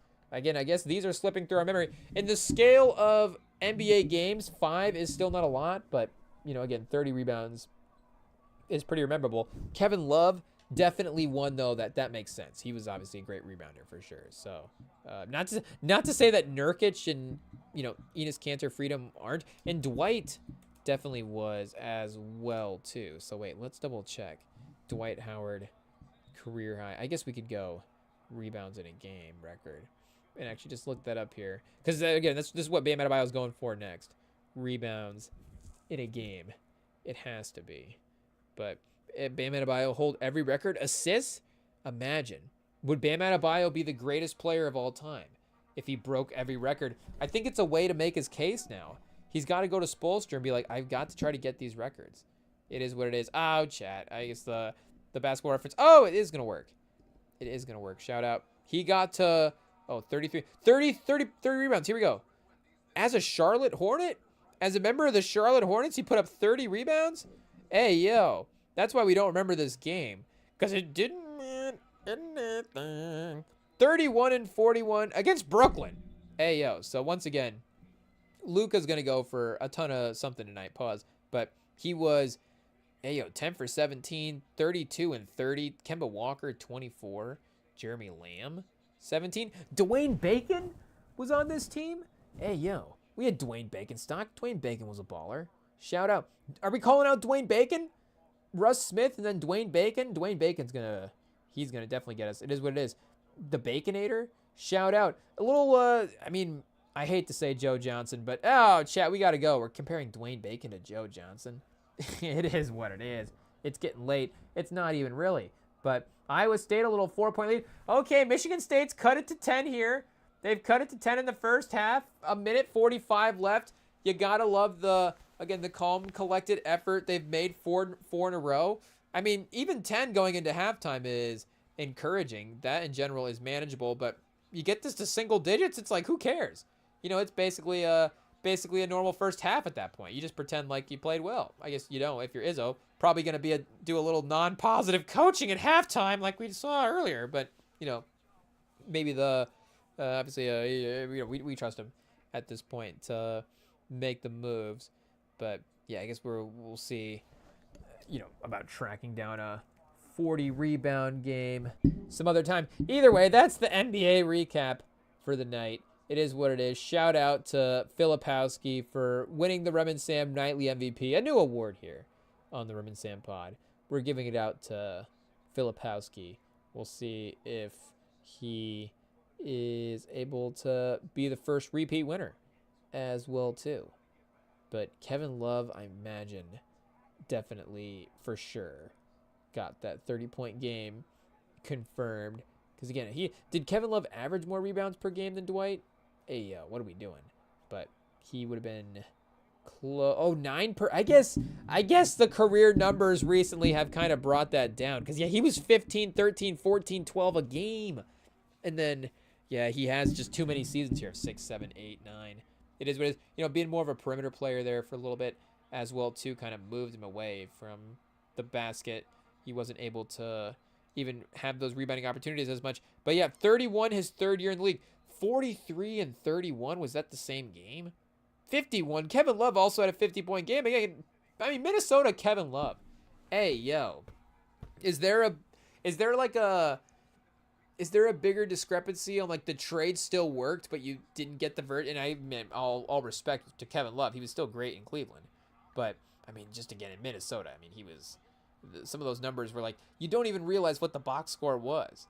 And maybe it is good that his career numbers in some ways are what they are. Just kind of like even it back out. And him and Michael Beasley both, chat. Hey, yo. Michael Beasley had 35 that night. Who would have thought 2 Michael Beasley performances in one night we saw? 2 box scores? It is what it is. And Darko Milicic. What a team. I mean, this is the whole first round that didn't work out. Michael Beasley, Wesley Johnson, Sebastian Telfair, and Darko Milicic. Where was Sebastian Telfair taken in the draft? Okay, 13th. He's fine. It is what it is. I guess lottery pick, but hey, yo. I mean, the All-American game would have been insane for this Minnesota Timberwolves team. It is what it is. And they were playing against Amari, Landry Fields, Raymond Felton, Danilo Gallinari, and Wilson Chandler. Tony Douglas, Timothy Mozgov, Anthony Randolph. A depressing Knicks team. They were already 3-6. I guess this Michael Beasley, Kevin Love Timberwolves team, obviously, you know, probably not super successful in their own right. 17 wins! 17 wins. See, chat, ayo, we're not good at basketball. We don't. Apparently, Michael Beasley and Kevin Love, they're not that great. It is what it is. But apparently, I thought they were good. I thought they were good basketball players. Maybe just not to be on the same team together. How many games did Michael Beasley play? 73? Oh, this was the team. And Luke Ridnour? I guess Darko Milicic is your 5th guy. It is what it is. Kevin Love, 20 a game, 20, 10, and 15 that year. Yeah, what was the Minnesota Kevin Love career numbers looking like for 6 seasons? 19 points and 12 rebounds. 19 and 12. And then a decade in Cleveland. Ayo, 9 years. You know, that post-LeBron run as well, too. 15 points a game. But, yeah, 20 and 12 for a half a decade. Ayo. I guess a little light on the All-Stars. Did get to 6 in MVP, going 26 a game for a season. Hey, yo. Kevin Love, 26 and 13. 2 assists a game. You can't call him the OG Jokic, but there's some similar numbers. It is what it is. But either way, UConn 35, Michigan State 27. Oh, chat. Oh, no. The night's going to take a turn. It was going so well. Michigan won, but I guess, it is what it is. We can just let the Michigan State game play out however it's going to play out. But we'll be back Sunday. I guess, hey, Michigan will be live Sunday. We might just have to go live during that game. It is what it is, or we'll watch. Who knows? If we go live and it goes bad, I guess we can turn it off and just go live later. So you'll just have to tune in Sunday to see what the schedule is going to be. Because like I say, we don't know yet. But we are live Sundays. We are live Tuesdays. And we are live Fridays as well, too. So, hey, look at that. We made it back for the Friday night episode this time. And hopefully you are able to make it back and join us for, like we're saying, this Sunday live stream coming up, for the future live streams as well, too. You can follow us here on the YouTube. Follow the podcast feeds. You can hit us up over on the Instagram at the Rem and Sam Pod on that platform as well, too. So, yeah, like I said, we'll look forward to seeing you guys in a couple of days. Enjoy your weekend, and go Blue! We'll see y'all later. Peace.